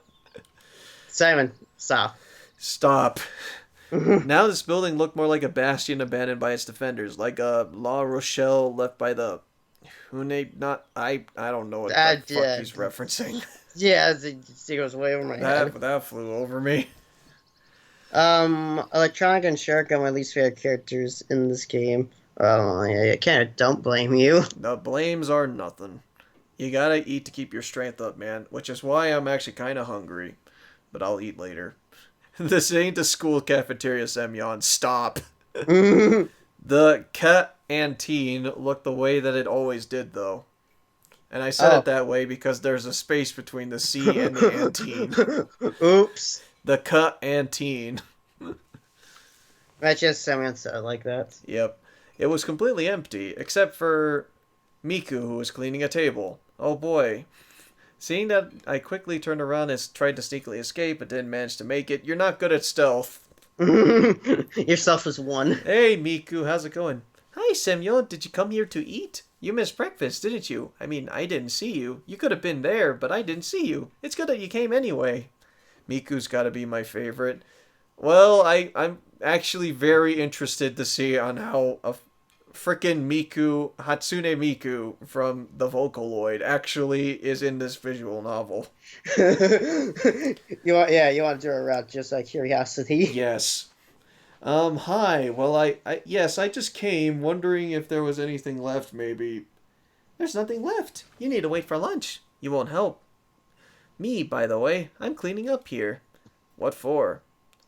What do you mean? She puffed up her lips and seemed offended. By the way, Semyon did roll a crit fail on his stealth roll. Somebody has to clean up. We do it in turns. You will have your turn as well. Thanks, but no. Okay, got it. I was going to leave, but Miku still couldn't stop. So will you help me? Okay, so if I just say no, what happens? I just leave? Yeah, you just leave. Why don't I just stay and help? Why not? Come on, let's be nice. I don't know why I agreed. Why not? Why not? It happens often that you make a decision first and then wonder quite a while why you did say what you said. Hashtag relatable. Hashtag relatable. Do you think ever the villains could be ticklish? I don't know, really. It could be a weapon. And still can't figure out why on earth you did that. That's how I felt wiping tables one after the other. Oh, wow, this art. That's some good art. Yep. I came up with a new song. Want me to sing it? Not eager at all. Vision mailed. No. She started to think. It would be hard to sing and clean up at the same time. I'll sing it later then. Miku gave me a disarming smile. Yes, of course. It's so cool how you saved Shurik yesterday. The entire camp has only been talking about it this morning since early this morning. I just feel I feel just like a hero. This song sure is bumpy. Yep. It was nothing much, really. No, really, I'm serious. I would never go into the woods at night, into the old camp. You know the rumors about it? About a camp leader who shot herself? What? Huh? Before they said it, she hanged herself. Oh. And it was so scary in general. Good. Yep, it probably is. I'm glad we didn't see it. I tried to isolate myself from external stimuli and concentrate on the cleaning. I assure Semyon didn't have bad stealth strat from the beginning. You're not wrong. Oof. And now His it's self, done. his self is out of 1. Uh-huh. Thanks. There was quite a bit of time until lunch, so I decided to go for a walk. I picked up a random direction which could be explained with the single word of forward. In the end, I found myself back at the square. This wasn't a surprise that the monument of Genda appeared at the central hub of the camp, and a kinda kilometer zero. What? I sat on the bench and started to think. The art is nice, but Miku looks kinda like she has muscle. Oh. I don't think we needed to know about the apparent pseudocide, Miku. Not at all. Not at all. It's true that quite a few strange things happened during that time, but almost every one of them can be explained logically after careful thinking. Okay, I'm back. What did I miss? Hatsune Miku and Shurik and naked shenanigans. You missed Miku, so I'll get Gendo on the phone. Yep. Every single one of them could have happened in normal life. Normal life. This term lost its original meaning to me here. Reactions to the environment, the actions and words of other people, or my own words. Indeed, none of this here is normal. In the past 4 days, my worldview would have taken a series of painful punches to the stomach and uppercuts, which led to it being, if not knocked out, then seriously knocked down. Sometimes I don't understand why I act one way or the other or say some things. Actually, I do understand, but not straight away. I prefer not, Alyssa, please. However, such afterthoughts, however, don't help me to act differently, more sanely, and appropriate to the situation at all. Moments of truth happening to me are more and more rare. If my only wish during first day was getting out of here, then now my concerns are where to find food, how to avoid lineup in the morning, and what to say to Olga Dmitrievna if Alyssa complains about me. Oh, right. Her. Right, that was a thing that happened. And those things are truly important to me. Yeah, facing consequences. And day after day, daily fuss like this overshadows the thoughts in my head and how the world around me, together with this camp and these girls, are completely abnormal. But I can't do anything about myself, just because I just forget. In the same way we breathe without thinking about it, I am joining the everyday life of local inhabitants more and more without realizing it. Yawning Dean. Yep. I'm steadily becoming an average pioneer. I'm being assimilated. Help me. Ow! No! This is wrong! I shouted loud and slapped my face a few times. No, that's wrong. All of a sudden, the bells sound calling the pioneers for the lunch and came from the loudspeakers. Finally, food! I ran skipping along to the canteen, leaving my inspiring thoughts at the square where they could be interesting to Genda alone, and if only he was alive. No, he's just facepalming. At least this isn't Doki Doki Literature Club. Yes, at least. Shouldn't we be more concerned about Alyssa blabbing to Slavia? I mean, that's possible. That would suck. The day has just started, and I've gone through so many things already. I mean, Alyssa seems like a type of person to keep to herself. Yeah. But I did it, and now I have legitimate grounds to fill myself up. Now there's people here. Today I wasn't the last one, so I could choose a free table. Lunch included pea soup, mashed potatoes, and fish. It was a major disappointment to me that I don't eat fish in any form, hence I will get fewer calories than usually. Soon Slavia and Lena came to my table. Oh, hey, what's up? Can we? Of course. She smiled nicely. Eh? Oh, yeah, sure. Oh, wow, Semyon also nods approvingly. He knows what's up. I stood up and pulled out a chair for her. Please. I was in an excellent mood at the moment. You're very enthusiastic over this. Oh boy, girl! Oh boy, girls! Oh boy, girl I hung out with last night. I was in an excellent mood at the moment. Enjoy your meal. Saying Oh that, boy, we could have died together last night. yeah! Saying that, Lena began staring at me and continued for some time, but then, after realizing how odd she looked, switched to her plate. You too. Do you have any plans for today, Semyon? Nope. I gave her an honest answer, as indeed I had no plans. Except for searching for answers, but that seemed more like a global goal. Who cares?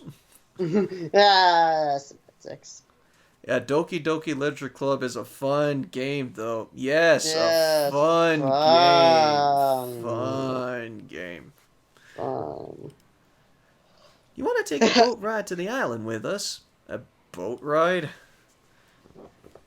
And shit's gonna hit the fan. Semyon's too happy. You're not wrong. Also, my phone is ringing. Oh.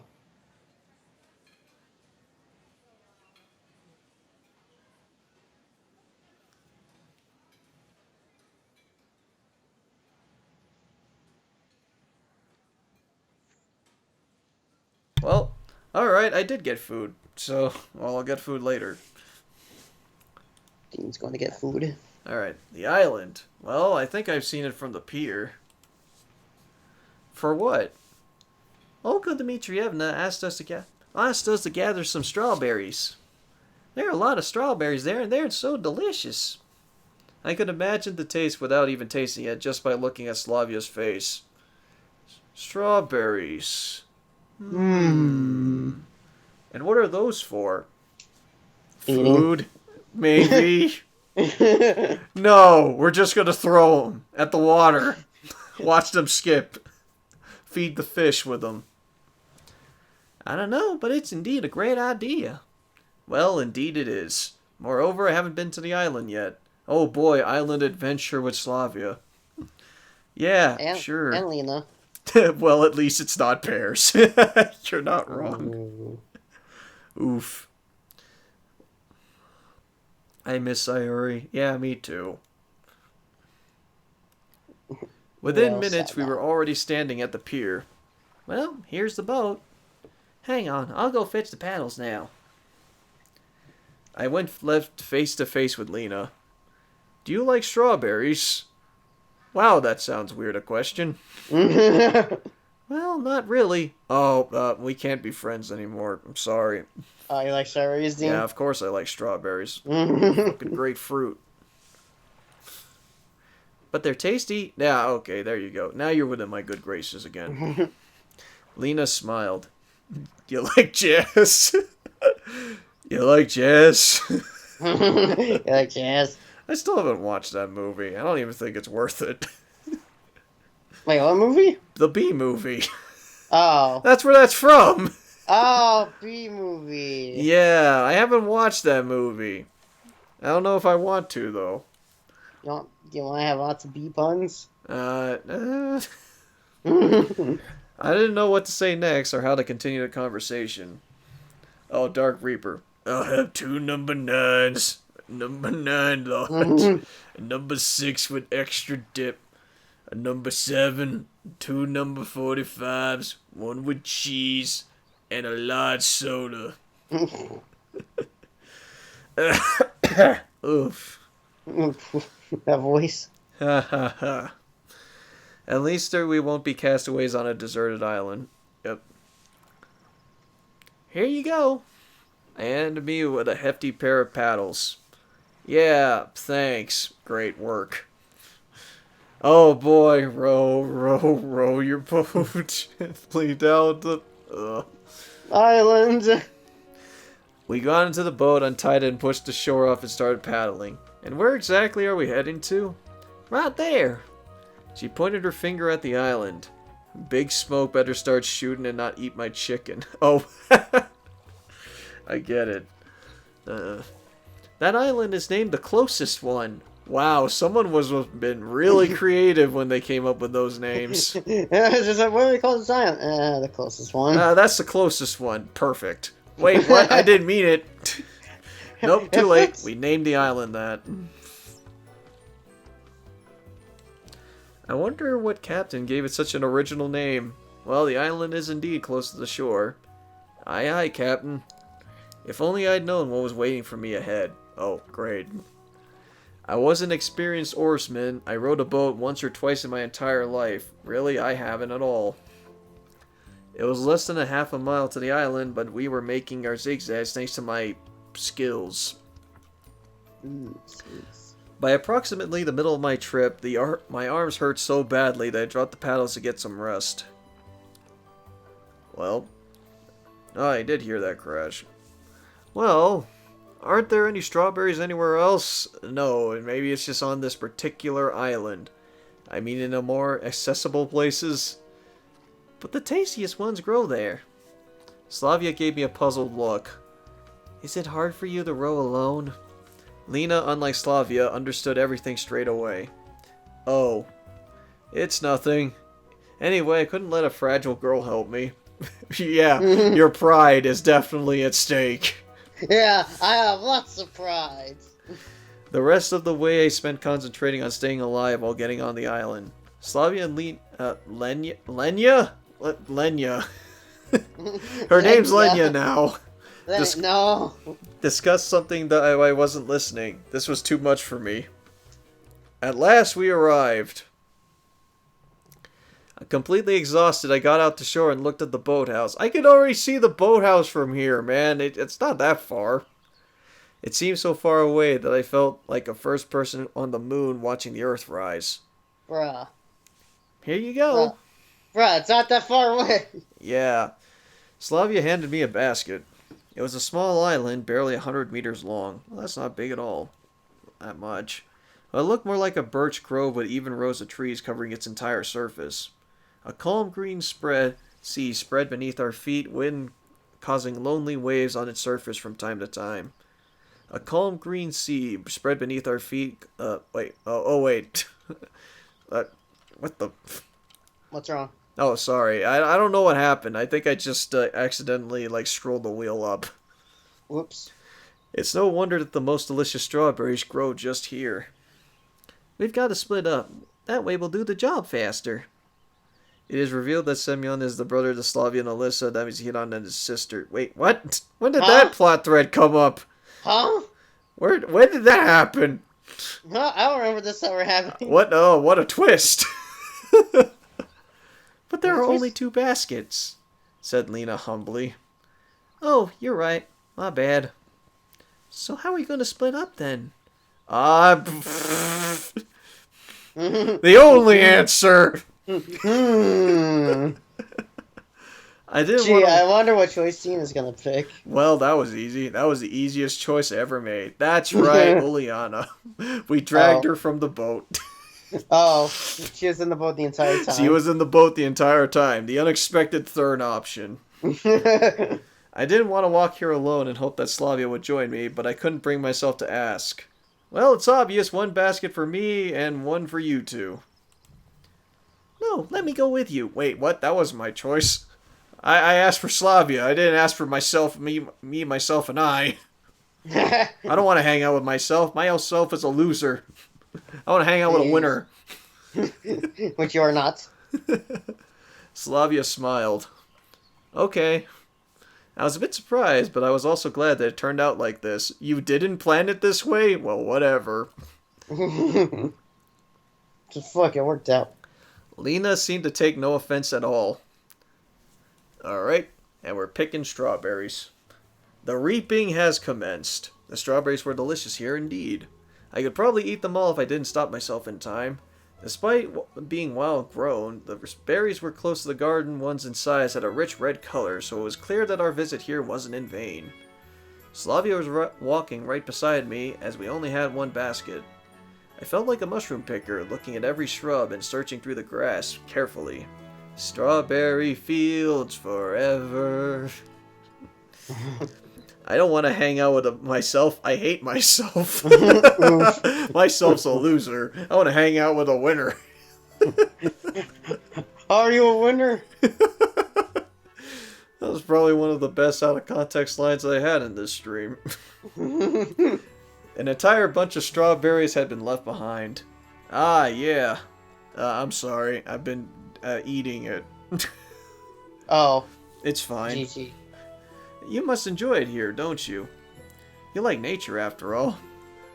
Of course I do. Oh, wait. So, if we're dealing with Russian Applejack, that means that she doesn't pick apples. She picks strawberries instead. Oh. I got it.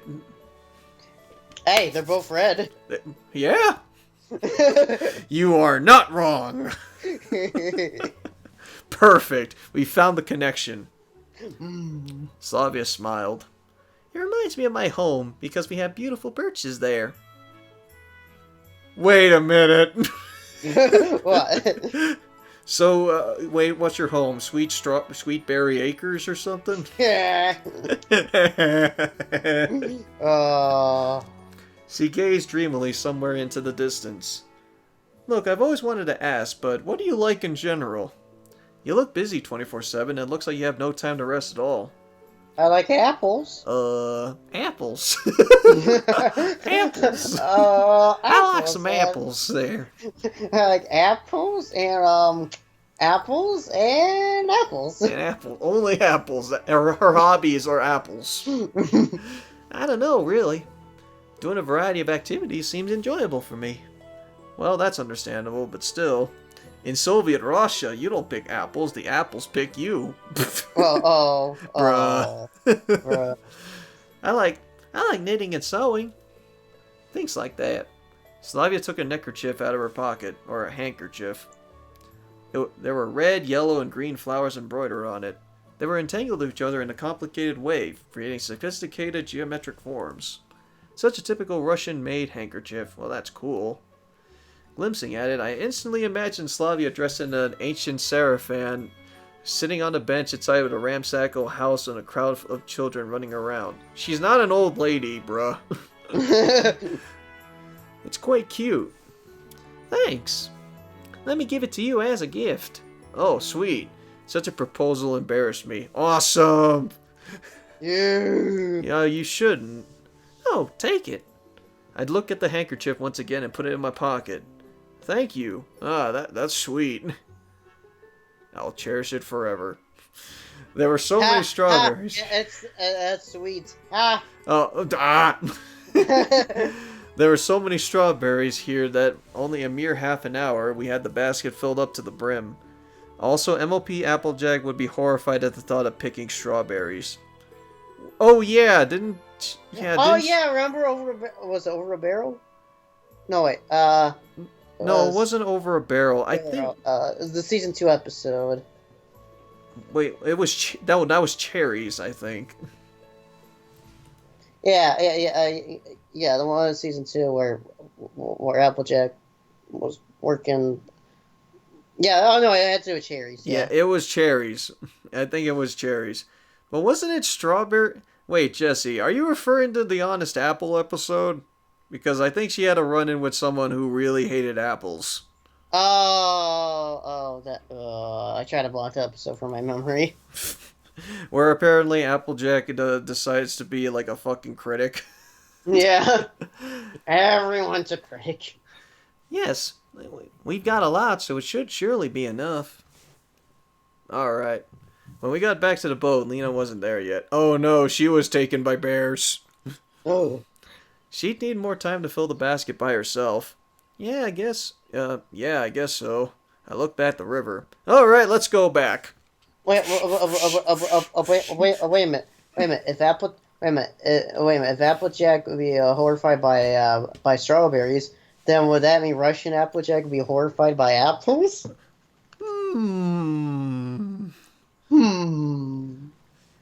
I think that's fitting.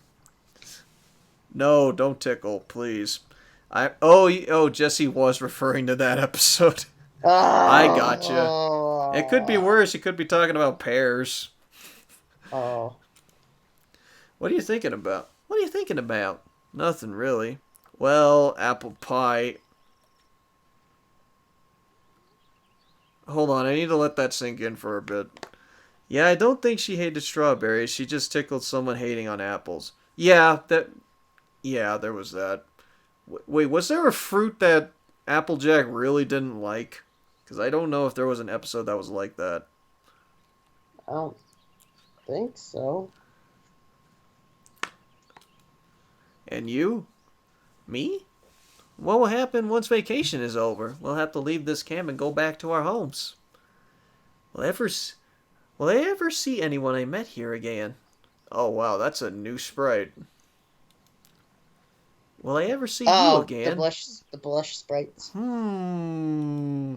She looked at me with her eyes full of sorrow that I couldn't think of what to say.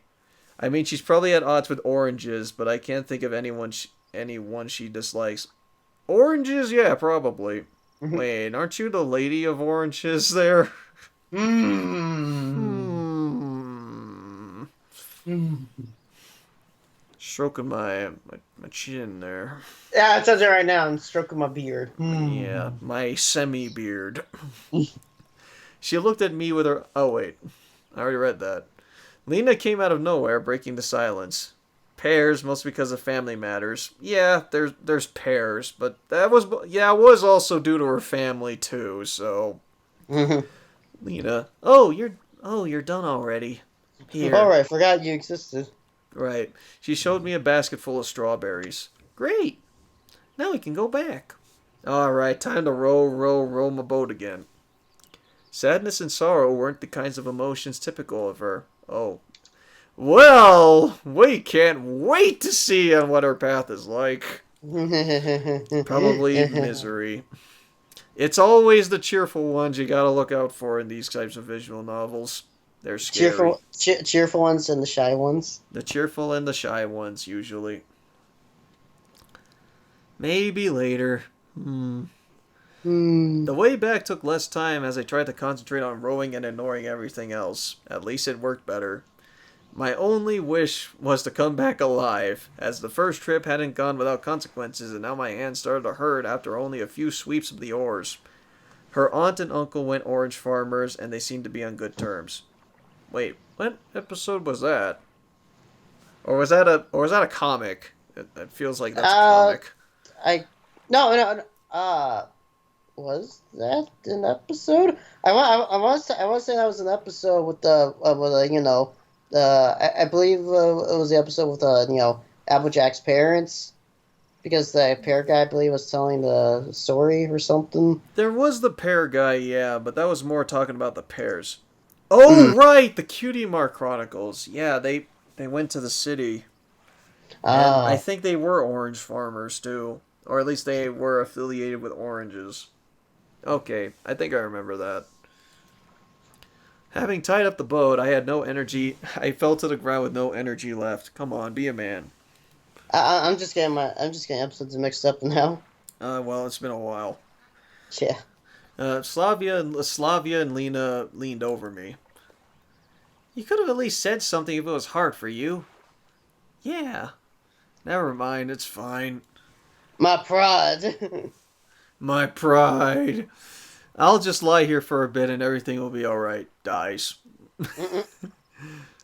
Okay, then get those baskets to Olga Dmitrievna, please. We have something else to do. Yeah, sure. I was ready to agree to with anything at that moment so I wouldn't have to get up. Slavia put the baskets in full of strawberries next to me and headed to the square, happily chatting with Lena about something. The hardest part is done anyway. Now you just need to walk. That doesn't use your arms. That's what I thought before I got up and took the baskets.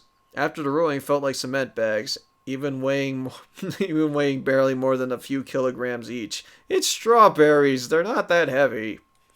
Don't be a wimp. Even Be a after jerk. rowing. Be a jerk. So the trip to the camp leader's cabin took longer than usual. I had to stop every 50 meters to have a rest. Once I finally made it, I put the baskets on the ground and sat on the deck chair with difficulty. Olga Dmitrievna! Olga, I got some presents for you. It's lots of berries. There was no Yeah. answer. It was again. There was no answer. I barely managed to get up and enter the cabin. There was nobody there. If you don't need them, that's up to you. I'll just leave them here or eat it. I lay down Uh-oh. on the deck chair and fell asleep. Oh. Sleep. Uh, uh, what? Nani? Huh. What a dream. I was rowing a What? boat with my answers of strength. We've all had those dreams. Yeah, I remember when I dreamed about rowing a boat being chased by strawberries. That want to eat me. And then Rusty Helm is confused, and Semyon, you have issues. A lot of it. They are baring their teeth at me. But wait, strawberries with teeth? Semyon! Semyon! Oh, hey Olga, what's up? Oh, everyone is confused. Was standing beside me, shaking my shoulder. I see you got a rich harvest, didn't you? Yeah, thanks to the girls' help. What? Why do I get a choice here? Do I get to be a dick and just be like, ah, yeah, I did it. Big man. Big man. Pretty much. Wow. Well, Okay. I feel like I know what you're gonna pick. Of course. Also, I don't remember getting this scene in my playthrough. Yeah. Attack of the Killer Red Fruit. Yeah, that was my favorite scene. Well, just to say this, Cole, I remember. It did happen. It did happen. I was there. Also, I just thought of a boat joke. Hey, yeah, Jared, nice boat. No, not really. I have seen that too many times. I got you. Seriously, I was just anticipating the lovely rest I was about to have. I know that feeling. Do you even know what these strawberries are for? By the way, Dean, since you're gonna laugh at this, since you picked it's all thanks to the girls' help that somehow gave you a point with Slavia. Oh, well, awesome. Oh, we'll make a cake out of them. Alright, cool. I like cake. That makes sense. I had cake today. Nice. To honor the miraculous rescue of Shurik. Yay, honor me. I did good. Well, with Slavia. We both did good. And by we, I mean I. What do you call a group of boat enthusiasts? What? Oh, what? What do you call Oh me? God, please tell me. What, Jared? What? It was clear that getting the strawberries wasn't the last thing left to do. And why, please tell me, if I am such a hero, do I have to organize a celebration in the name all by myself? Why do I have to do all the work? Well, I guess. Oh, have you played Pinkie Pie's birthday party? She had to do all the work just to have a party. So, I have an important task for you. Oh, good. We're missing yeast, flour, and sugar. A row? Oh. Damn it! I get the joke. What do you call a group of... Oh. Making cake, but you're not Peach. But then again, I feel you and the others would get better rewards than just a kiss and a cake. Unless you say the cake means something else. I asked pitifully. Of course they can't. All of them are busy. And you are the only one in the whole camp that does nothing. Well, you're not wrong. Of course it gave Of course I am a point of Slavia. He proved he wasn't such a jerk that he took all the credit. Yep. Moreover, those words felt like a bullet to my head. So write it down. You'll get yeast in the infirmary, flour in the library, and sugar in the clubhouse. What sense does that make? Yeah, we were just like, huh? Wait, an organization. I get it. I have no time. I'm in a hurry. Good luck. Oh, why? Of course there are a lot of strange things in this camp, but yeast in the infirmary? Okay, I can deal with that, but flour in the library and sugar in the club room. Yeah, it makes no sense. I don't get it. I spat on the floor. I don't want to, and I will not believe this. Trust me. You'll tell me. Tell me you're just pulling my leg. I would not be surprised if a crowd of fat green trolls would appear right now beside me, and every one of them feeling obligated to laugh at me. Guys, you really don't get it. Right. So maybe to hell with this cake? I weighed my options for some time. No, if such a major plan to Olga Dmitrievna fell through, I'd be in the world of hurt. And it would be complicated both in my life and in the camp in my search for answers, which I've stopped for a while. It seems I have no choice. Alright, time to get everything. Alright, let's go to the library first.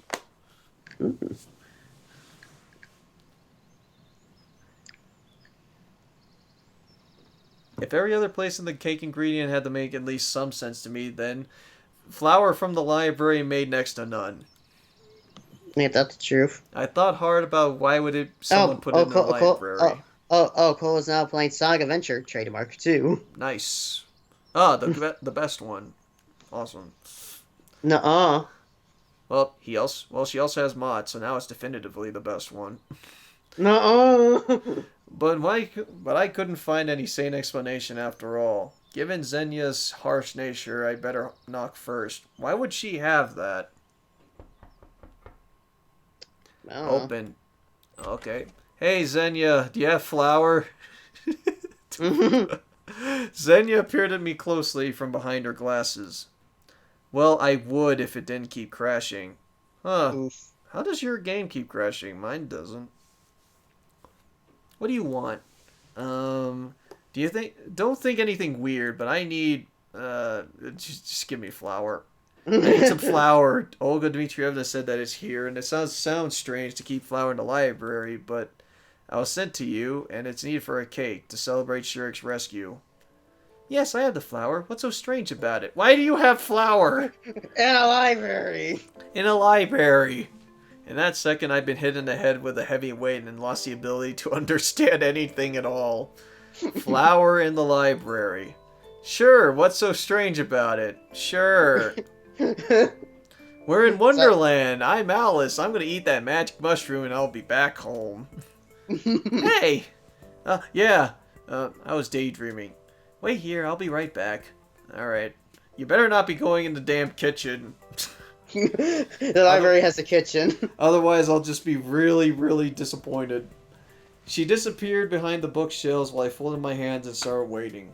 A moment later, the sound of a trapdoor groaning on its hinges reached me. Hey, you need some help? I inquired loudly.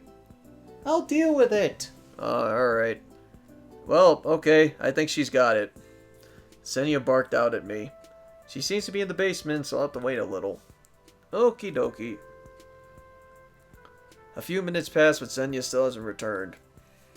Maybe it's a goose chase to distract you? Maybe. I was starting to get worried when the door suddenly flung open and Alyssa came to the library. What? Oh, shit. Uh-oh. Uh-oh. Hi! Hi. I hope you forgot about earlier. What are you doing here? Am I not allowed to be here? I said rudely to her. Alyssa was clearly a bit overwhelmed. What do I care? She snorted and headed to Zenya's table. And why are you here then? Alyssa measured me with her eyes carefully and almost opened her mouth to say something, but then seemed to change her mind and turned away, hiding her hands behind her back. Returning a book? I blurted the first thing at the top of my head. It's none of your business. She replied with a hint of hesitation. What book is it? Alyssa was silent. Oh, come on, let me see it. I wonder if it's Miss High Voltage Keep Away. I wonder what Miss High Voltage Keep Away reads. It's none of your business. Her voice was even less confident. Okay, I don't insist or anything. In fact, I was quite interested to find out what Alyssa was reading. Moreover, I was amused to see a book in her hands. What exactly would she read? TVs, movies, or a computer? If one of those were available here, all these things seem much more appropriate entertainment for a girl like her. But you had a book instead. Okay, so, what? Try to snatch the book out of Alyssa's hand? It'd be like, yoink, what does she read? That seems quite rude. I know. A surprise all surprises. If you just, stay on guard and decide not to be a jerk, it, gives you a point with her. Alright, let's snatch the book out of her hand. Yeah, I'm not on her route. I'm not on her route, so... I'm not on her route, so I don't care. My curiosity won. I struck at the right moment when Alyssa was looking away from me, and I snatched the book. Ouch! She screamed. And the following second, her face took on such an expression that it made me question my decision. Like, oh, I Oops. made a mistake. I'd rather not test my luck, stay on guard. If I'm about to die, I at least want to know what it will be for. I held a copy of Gone with the Wind in my hands. Oh, hey, I heard that's a good book. Oh, Dave, you remember it's the same book that that Lena reads. That Oh, Lena read. yeah, you're right. Mm-hmm. That was the same book that Lena was reading at the evening on the bench. Huh. Mm-hmm. I was so astonished I completely forgotten about my imminent death. Oh, okay, I'll set my death with dignity. Is it interesting? Yeah. Alyssa answered without any enthusiasm, blushing. Okay, then. I handed the book back to her. Alyssa threw it on the table and left the library quickly without looking at me. She's she's so embarrassed. She's reading 50 Shades of Grey. Oof. Oof. So, human things aren't alien to her. In the end, she too is a girl. Wow. Yeah, exactly that. Got it working. I checked out borderless window in the mod manager. Oh, okay. Nice. That's not a bad read. The movie is certainly long as sin, but the intermissions, though. Oh, hey, Cool Man Pokemon's birthday's tomorrow. That's nice. Here's birthday. Finally, Zenya's deep groan rang out, reaching each and every corner of the library. Grab it! I paused by the bookshelves and beheld the perspiring librarian sitting near the trap door leading to the basement with a small sack next to her. Well, they might have some sort of storehouse down here. Okay, I guess that makes sense. Thanks! I took the sack and left the library. Alright, now what's next? Okay, to the infirmary! I feel like I visited the infirmary too often recently. But what can I do? That's how things pan out. I sighed and knocked on the door. Viola, come in! The nurse said with a trace of a sing-song accent. Alright, so what am I in for? Hey, good afternoon. Olga Dmitrievna has sent me to get some flour. Or yeast. Ah, sure. She gave me a broad smile. It's just that I don't have any. Why? Pioneer. Wait, why am I here then? How so? She said that, well, I had some, but now there's none left. I didn't even bother asking why she had it in the first place. Hello, nurse. Well, don't you worry. You can have some aspirin, for example.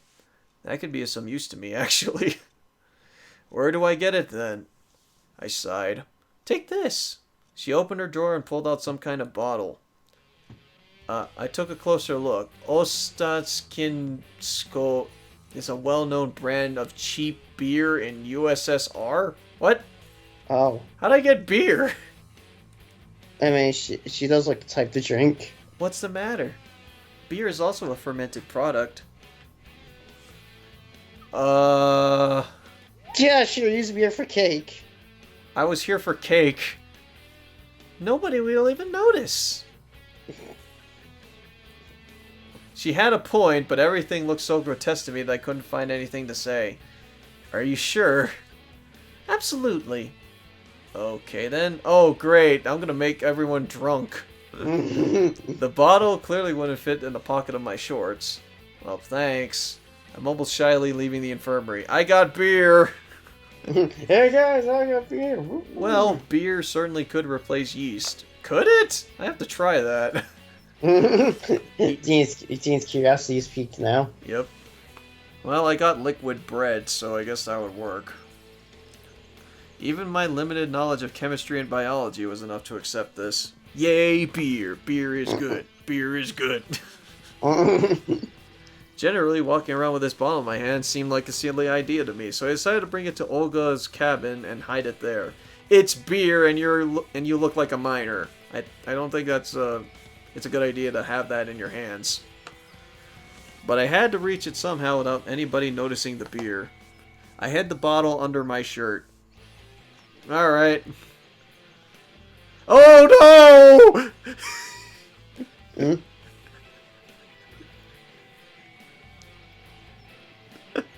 Oh, hey, Slavia. Hi, this is totally not beer. No, no, no, not beer at Not all. drinking. No. Bad. Uh-huh. Uh, Actually, she sprang up from behind me that it's suddenly that I even gave a start. How, how's it going? What exactly? What's going? I don't know. What's beer? Your search for ingredients. Ah, so you know already. Yes, I do. Slavia smiled. It's gonna be alright. It's going alright. I answered, trying not to give away my unrest. And what do you have there? She pointed at the bottle sticking out from under my shirt. Oh. Oh shit! Oh shit! I'm just happy to see you. What? Oh. I don't think that excuse works.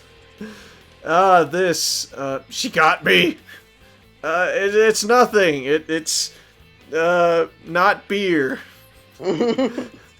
I blushed Nope, not with a beer. silly giggle. It's time to go. Alright. Bye. I was almost running, leaving the square with the puzzled Slavia from behind. Something Semyon wishes he didn't have. Yep.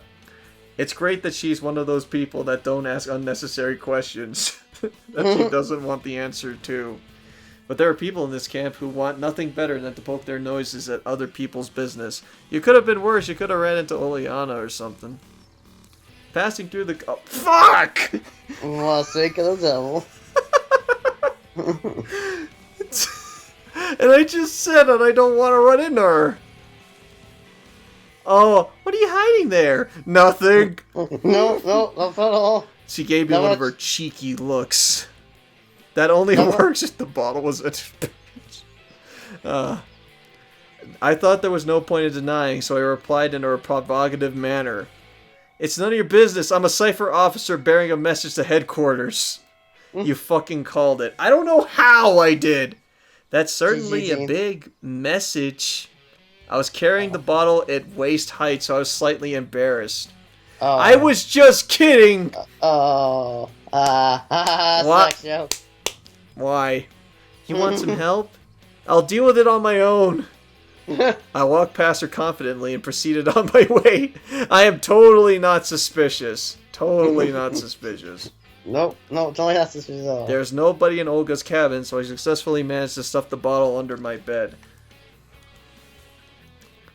Well Once I then. got outside, I sighed with relief. He did run, Rusty Elm. Really, I couldn't believe that I would ever worry that much over a single bottle of beer. Like I was back in high school. Oh. Oh. It's a good thing it's safe now. Even if somebody finds it, I'll claim it's not mine. I could always think up a suitable excuse for my enormous experience. Alright, final one. The clubhouse. How well is sugar gonna go well? It feels like I've gone through more things today than all previous days combined. Thus, approaching the clubhouse, I've forgotten how awkward it is to look for sugar there. Jesse, at least it wasn't Oleana. Immediately runs into Oleana. Oh. Alright. Hey, can I have some cups of sugar? What are you building? Are you guys building a sex robot? Why? They were so busy they didn't even notice me. I looked closely. It was some kind of robot. With tits. Or at least the body of one. Moreover, this body was female and had animal ears. Are you guys furries? Good night, everybody. I didn't want to make up theories about a purpose of such a device for luminaries of camp cybernetics. Even though the design looked practically workable, I had my doubts about this robot ever being able to conquer Earth, or at least being able to do anything on its own. Wow, these two must be really lonely. God dang it. Why is this going to be one of these paths? Oh, me. Why does that even exist? I don't know. Really lonely nerds. But I seem to be enjoying the process more than the end result itself. I'm going to play some poker, catch you on the flip side. Oh, you're heading out, Jesse? Okay. On the other hand, they weren't afraid of possible failure, criticism, or jokes. They were working towards their goal without paying attention to others who would call it unrealistic or even absurd.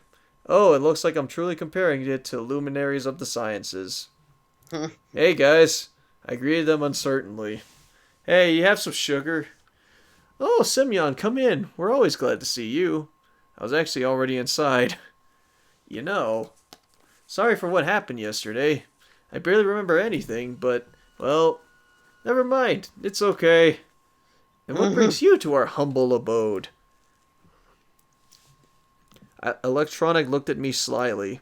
Sometimes I feel like he makes such a face when he knows about something about the other person, something that he can use in a right moment. Sugar. I need sugar. An image from an ancient video game came to my mind about some unit like a builder, or something cried out with all of its 5 pixel stature, "Gold! We need more gold!" I think that's a reference to something. We got it, said Electronic calmly. Why would you want it? I felt like I shouldn't explain to Shirk that we're about to bake a cake for him. I shouldn't spoil the surprise. I don't know. Olga Dmitrievna told me to get some. Okay, hang on. Alright, cool. Thanks for the sugar. And why do you have sugar here? Why not in the canteen? When the food truck came in last time, it was the last thing to unload. And given that our building is the closest one to the entrance, they decided to leave it here to save some effort. Oh, so someone Wow. was lazy. You lazy fuck. That's reasonable, isn't it? Eh. The door opened, revealing Electronic carrying a huge bag behind him. I really don't know what the size of the cake will be, but that's obviously too much sugar. Oof. Well, thanks, but I don't need it all. But where would we put it? The same place where you grabbed it from. Electronic gave me a surprised look. We don't have a place for it. You asked for sugar, so take it. It seems that the previous smile wasn't there for without reason. Why do people have cake ingredients in their cabins? I don't know. Maybe you'll help me then? It's not that far to carry. We're busy. He pointed his hand at the robot. Oh, busy. I gazed at Shurik. He owed me, after all. He hesitated and looked away in shame. I sighed, took the bag, and headed to the door. Thanks anyways, jerks. I said at parting, exerting myself. But I didn't make it too far. Just after a mere 20 meters, I had to put the bag down to have a rest. I had no idea how much it weighed, but it weighed more than 20 kilos. That is a big sugar can be pretty heavy. On the one hand, it's about 200 meters to the cabin. On the other hand, such a distance with this payload on my shoulder, or alternatively my hands, my legs, under my arm, or even on my head, looked impossible for me to cover. As I resigned myself to move in minor sprints and prolonged pauses between them, could get there at night at least, I heard a voice behind me. Maybe I could help you. Wow, I saw all the girls today. Yeah, boy.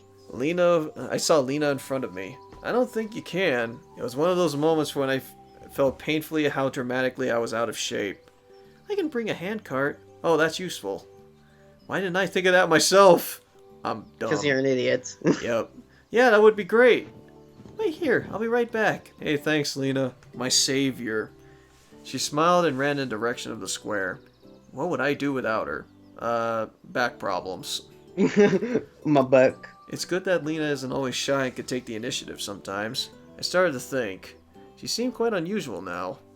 With no trace of shyness on her face, it was actually the complete opposite. Smiles and confidence. The offer of help wasn't extraordinary by itself, but getting it from Lena... Well, I mean, we probably would have learned more if we were on her path. A few minutes later, she came back with a smallish handcart. I put the bag down on it. Thanks. Don't mention it. She blushed and looked down. Oh, the Lena we all know is back. Ah, there we go. It's been a while. There it is. So I'll go then. Yes, see you. And thank you again. I shouted after her. Sometimes I felt like there were two people living inside of Lena. That's probably important. The second one, confident, happy, and even bold, only appears when she talks to me. Or am I making things up again? I thought it would be better if all the ingredients were had at once, so I head to Olga Dmitrievna's cabin with the handcart. Finally, it seems that everything has been collected. Now, about that beer. Now, with the sugar outside, the sack of flour to put in, and beer. And the beer was hidden under my shirt just in case.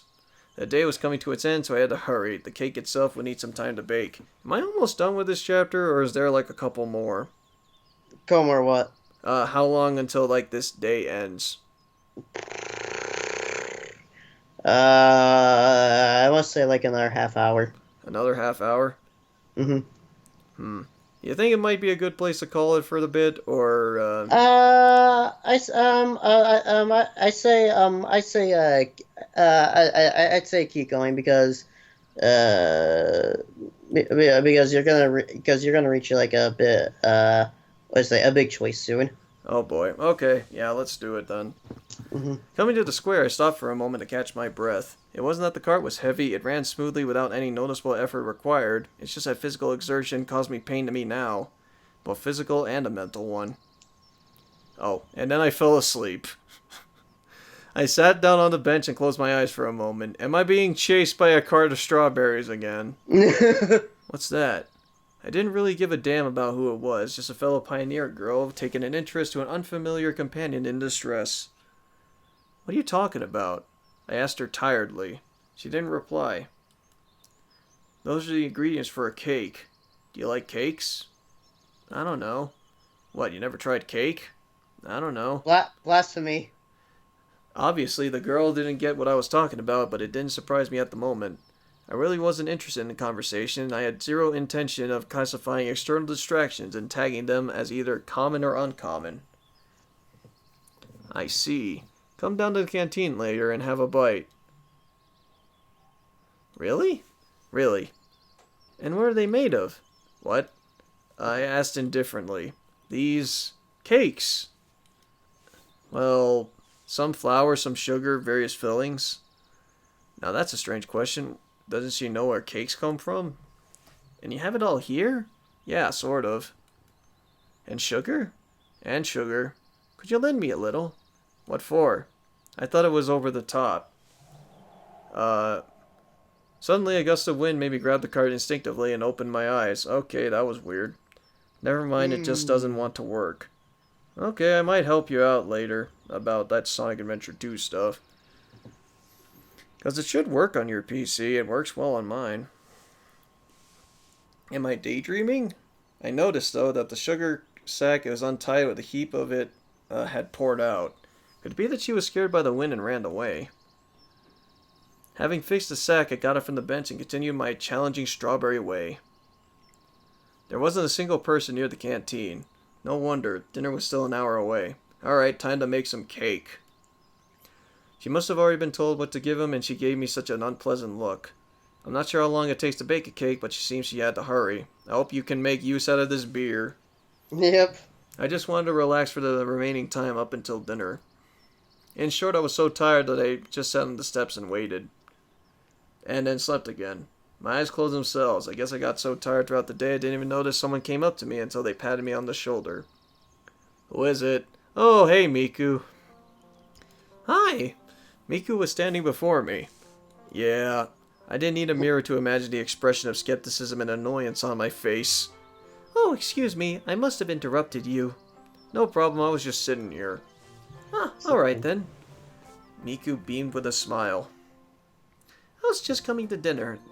I thought it's that time already, and it just appeared to me that it's too early, but I decided to just check in just in case. Maybe it's not just me who's mistaken, but the clock is. Well, not the clock, but clocks can't be mistaken. It's just that I misread it. She seemed to be ultimately confused now and fell silent. It's still about half an hour before dinner. Oh, that's great. I'll just sit here and wait with you if you don't mind. Yeah. Okay. Frankly, I do mind. You know, I have some matters to attend to. Oh, okay. Well, alright then. Abandon her. Then she screamed something at me, and oh well, who cares. Alright, so, finding a safe and quiet place for dinner. I think this was the first time in 4.5 days when I felt like this. I wasn't just irritated because of significant details, but indeed I was really hungry. I stopped caring about where I am and why I'm here. I don't care how to get out either. What's driving me mad is I have to carry out some stupid task by some camp leader who's always me who gets into stupid situations, even gets to looking like a clown. If all of Clown this some hours. alien... What? Clown hours. Clown. If all of this is some alien trick or plot of the universal mind, better consult with their psychiatrist. I gritted my teeth and clenched my fists. And most annoying thing is that everything happens by itself somehow. I'd be happier not to carry around bags of sugar that weigh a ton, but I have no choice at all. I mean, any other option would be much worse than a muscle strain or hurt pride. Who are you angry with? Yeah, Oh. so let's look over the whole spy assigned by half naked boy thing. Uh-huh. I guess. I guess so. Also, hey, Oleana. Nobody, really. I answered absently. My fist gave me away. Just like that. Okay, it's up to you. You better tell me, why did you run around the camp the whole day with some kind of bags? I had to. I replied reluctantly. I guess it was food. Maybe it was. Oleana was about to say something, but at that moment the bell rang calling the pioneers for dinner. I sighed in relief and quickly headed to the canteen. Alright, so food time. Food. Semyon, thank you so much. For what? The camp leader gave me a friendly smile. For the cake, of course. Ah, yeah, sure. You told me to. Yeah, I was forced into this. It was at the exact moment I understood the true meaning of keep your thanks to feed your cat. You didn't tell anybody. You didn't tell anybody? This ought to be a surprise. Yeah, I mean, I didn't tell anyone. Nope. That's my boy. And now off you go to dinner. Olga Dmitrievna waved her hand, pointing at the canteen. Alright, time for food. I stepped through the doorway slowly and started to look for a free place. It turned out there were plenty today, so I got the chance to eat all alone. There were fish with mashed potatoes for dinner. Again. What misfortune again, I'll be left half hungry. And didn't we have fish for lunch? Yeah, didn't you? For the strawberries? Is it only fish only day today? Fish, and only fish. I pushed my plate away with the fried sea dweller away. I laid my head on my hands and closed my eyes. You've been sleeping a lot today. Yeah, I know, dude. But soon somebody came up to my table. Hey, are you alright? I'm fine. I replied without changing my position. Just tired?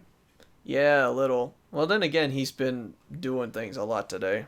Mm-hmm. That's bad. Slavia said it seriously. Of course. You remember that we are going to a hike after a dinner, don't you? Have you prepared everything? Wait, a hike? A hike? When the fuck was there a hike? I opened my eyes and lifted my head up instantly. Lena was standing by Slavia. The hike? She was surprised. Didn't you know? No. Nope, not at all. I put my head down on the table and covered it with my hands. I didn't guess when they announced the hike thing. What? At those morning things that he doesn't like to go to. Right. If only I could sink in the ground right away. The girls remained silent. I was left alone with my thoughts for some time, and that was fine by me. Maybe I could have sat that way until the end of dinner time, but the strong voice of Olga was heard in the opposite end of the canteen. Guys! To celebrate the miraculous rescue of our friend and comrade Shurik, we baked this cake for you all.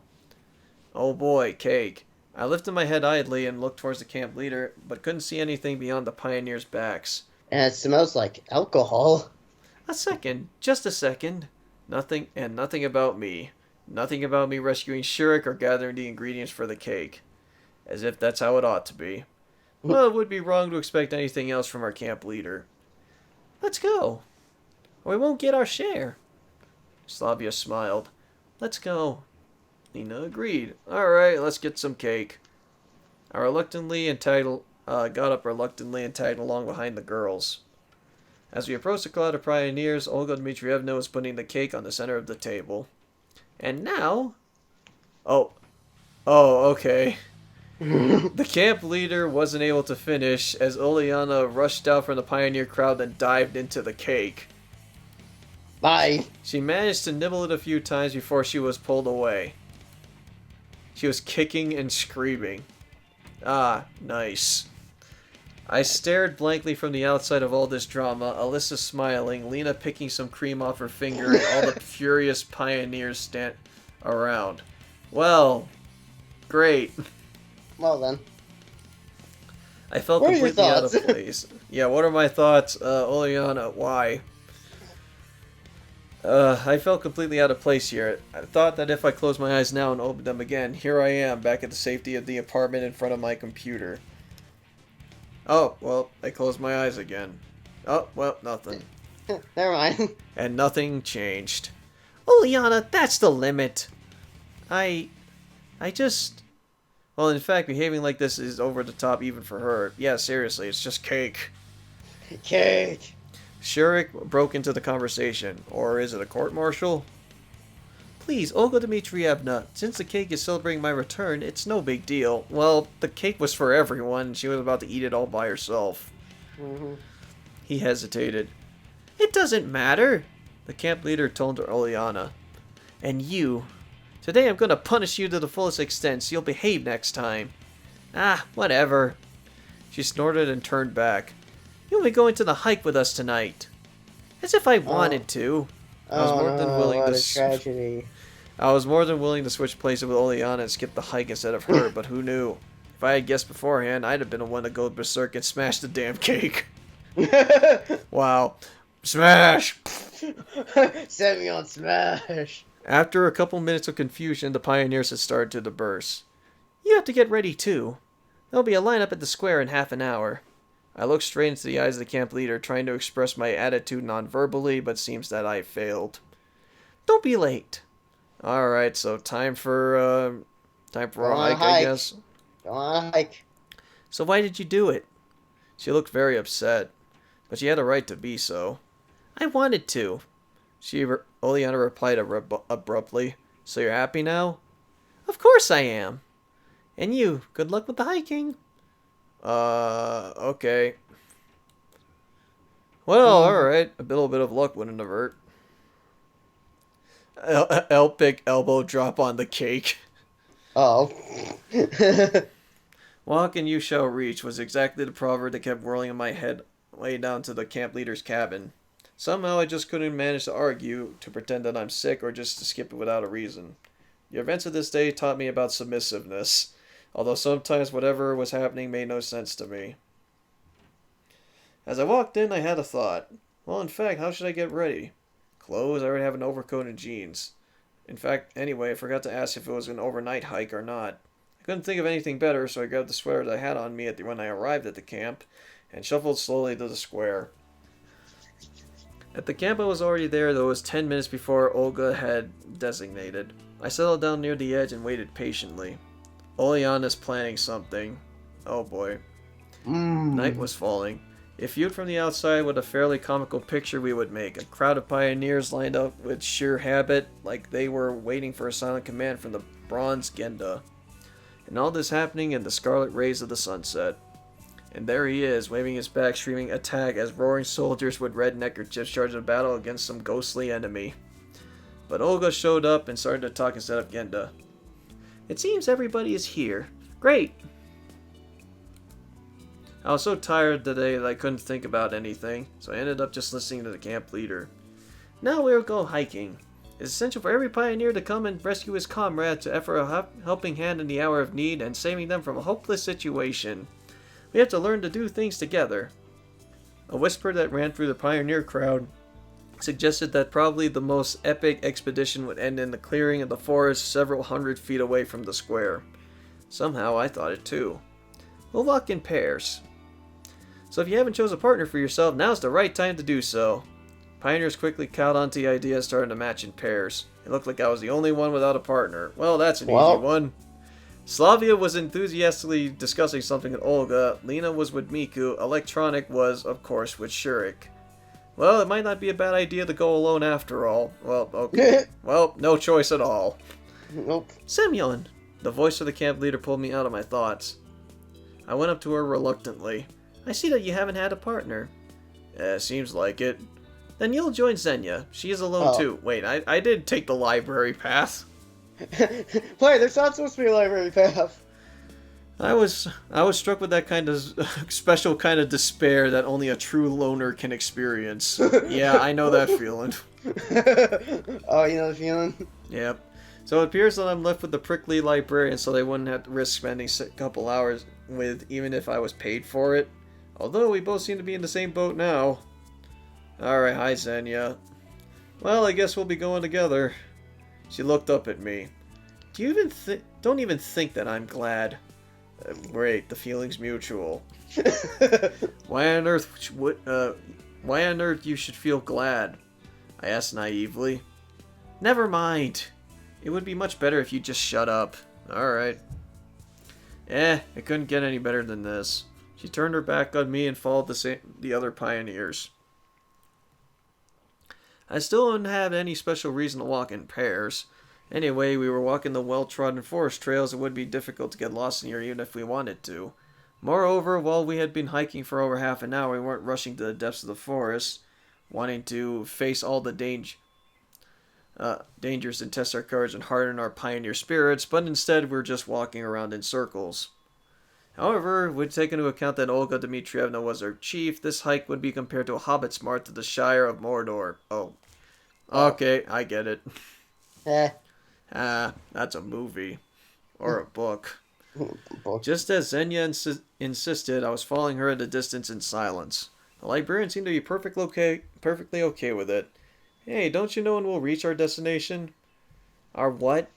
Ahem, the place where we'll set it down and set up camp. The whole point of this hike isn't to set up camp, but the hiking itself. You don't get it. Yeah, it seemed like I didn't understand a thing about hiking. I guess you're right, but still. I don't know. She replied sharply and quickened her pace. I caught up with her and asked, Listen, why are you always so grumpy? Or mean? Yeah. I haven't done anything bad to you, and I'm not going to. She glared Well, at I me don't in have surprise. to be a jerk. Always so what? Well, unsociable, kind of. Or is it something about me? Oh, cut that stupidity out already. As you wish. Alright, well, I guess not. Well, that didn't amount to anything. At last, Olga decided to end this Cyphrean toil. It's time to halt. The place had turned out to be a large glade with huge trunks and laid in a half circle in an improvised harbor with the remains of a campfire in the middle. Obviously, such hikes are a tradition of this camp.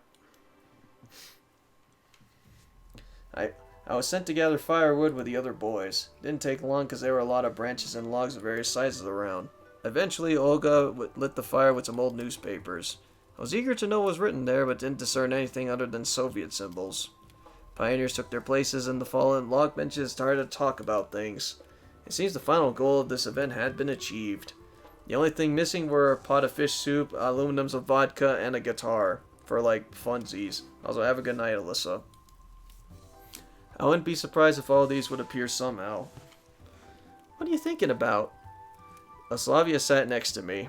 Oh, nothing special. Just enjoying the hike. I answered sarcastically. Oh. You don't look too happy. Well, I'm not about to jump for joy, so sorry about that. Okay, I won't disturb you. She sat with me for a while, but after realizing I wasn't in the mood of talking, she left me to enjoy my introspection all alone. All I wished was to lie down and fall asleep as soon as possible, being surrounded by smoke and the useless chatter of pioneers around me instead. They were cheering and laughing, in general enjoying this warm summer evening. In the far of the glade, I noticed that Lena was arguing with Alyssa intensely. Wait, what? Intensely, and Lena seemed like the total opposites to me. Slavia had to go somewhere after a conversation, it seems. Electronic and Shirk were trying to furiously prove something to Olga. Looks like I'm the only one who doesn't belong here. Oh. Oh, you're out of choice? Yeah, I'm out of choice. Okay, two things, Dean. First, safe. Oh, okay. Secondly, this is the major choice thing where I'm talking about, where it's just like up until now, I've been following, for the most part, main story beats, from from here on out now, basically, pick your character ending type thing. All right, so if I just do nothing, I can wait for Slavia, right? Yeah. If you do nothing, you can wait for the opportunity for the Slavia choice to pop up. All I was doing was watching the fire. There was a saying that claims that if you could watch it forever as well as running water. But there was also some third thing here. What was that? One could watch three things forever: burning fire, running water, and how other people work. The camp leader pulled me out of my daydreaming. Semyon, why do you think there's too early to relax? Well, what else would there be? But what else would I need to do? I honestly couldn't get what Olga Dmitrievna wanted from me. I don't know. She stopped for a moment. But if there is something to be done, then do it without hesitation. She smiled ambiguously and went back to the fire to throw a few branches on. After those words, I am completely unsure on why she treats me like a personal slave. Or at least I'm a free labor force, which strictly speaking is the same thing. I sighed and put my head down on my hands, hoping my torments would be over for today. You are so fucking melodramatic. Me. Moving. Oh, it was me. Someone patted me on the shoulder. Oh, hi. I looked up and saw Shuriken Electronic who sat next to me. What do you want? I asked tiredly. Don't be sad. Is there anything better to do? Look, we've been discussing the possibilities for the advancement of the Cybernetics Club with Olga Dmitrievna, and there's a problem. We need more guys. If you could... No. No. Advancement and those guys are incompatible with each other. I said nothing and started to look over the pioneers around me instead. Well, I don't have time. Can't you see that I'm always busy with the camp leader's errands? Yeah, I guess you're right. It's kind of embarrassing how it all went today with Oleana. I looked at him with surprise. It seems that Shurik blames himself for the cake accident. Yeah, it is. And the pioneers seem to be here, but I couldn't spot Slavia anywhere. I think she is angry with me. Wait, Slavia's angry with... Oh. Why was she angry with you? Oh, it's Shurik. Oh. Oh, okay. Who? I asked absently. Oleana. Oh, okay. I was wondering what that was about. Maybe I should apologize? No, it's not your fault. We sat silently for a while, then I stood up and said, My legs are numb, I better take a walk. They made no reply. Alright, bye losers. I made a few circles around our improvised camp and noticed the close looks of the camp leader following me. It looks like Olga couldn't wait to come up with some kind of new task for me. I haven't found Slavia anywhere. Maybe I should go look and try to find her? On the other hand, I felt sorry for Oleana every time I recalled her upset face. Maybe this hike isn't the most entertaining thing ever, but sitting there all alone isn't making anything better either. At the same time, I didn't want to go anywhere. What would happen if I remain seated? Do I just not go on a path, period? Yeah, I was about to say, Dean, if you remain seated, then you go on the loner's path. There's a loner path? Mm-hmm. Alright, finding Slavia. Just say, Dean, if you don't have enough points with someone, then you will go on the loner path. Oh, okay. And just say this right now, these character endings, they take a good few hours. Oh, I figured. Well, I wanted to leave this place as fast as possible, and if not to finally lie down to sleep, then at least spend some time alone, away from all these pioneers and Olga, who just couldn't wait to occupy me with something again. I picked a good moment and fled into the forest. Oh, you're gonna continue? Yeah, wait, should I stop, or... You should probably stop, because it's gonna take like a good few hours. Wait, this is the path? Or... Yes, you're on Slavia's path now. Oh. Officially on Slavia's path I'm officially on Slavia's path. Oh, alright. Mm-hmm. But wait, does it mean the day will be over soon, or...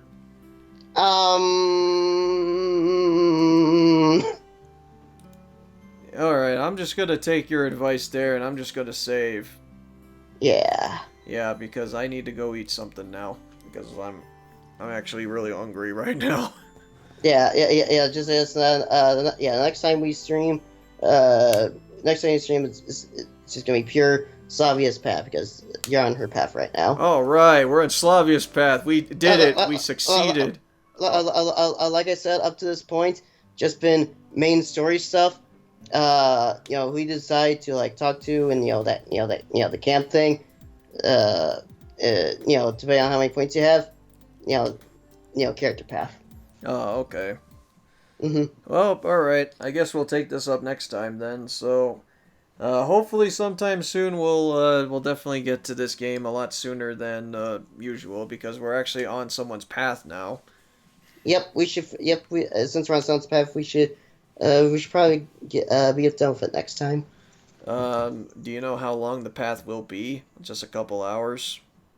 Yeah, like 2 or 3 hours. Oh, okay, so that'll just be a stream. So we'll save that up for next time. For now, I'm gonna do what apparently that Semyon was didn't want to eat, and I'm just gonna get some. I'm gonna go get some fish because I'm hungry. I mean, just like, oh, it's like, oh yeah, there's a learner's path in this game. So it's like, how do you get the learner's path? All you have to do is just sit and do nothing. Does that lead into a story, or does it? Yeah, it leads to his own little story learner's path thing. Oh, it does have a story. Mm-hmm. I didn't know that. I thought it just ends. Nah. That would have been funny. Wait, the girl on the save and quit menu, the bot in the clubhouse. You don't think? Oh, wait a Hmm. minute. Hmm. I have a bad feeling about this. Well, alright. We'll save that all up for next time. So hopefully, within maybe like the next week or so, we should do another Everlasting Summer stream to finish this up. Yep. Finish off the first playthrough. Yep. So, alright. Have a good night, folks. And yeah, we'll be doing another stream on Thursday. I don't know if it's going to be Sonic Heroes or if it's going to be Shantae. I'm going to have to check with the group on that one. Now think about now that happened this time around. Yeah. Other than looking for Shirk. Yeah, a lot of stuff happened for this one, so I call that a successful stream. Mm-hmm. Yep. Alright. Hope everyone has a good night, and hope to see you guys for next stream. Take care, folks. Bye, everyone.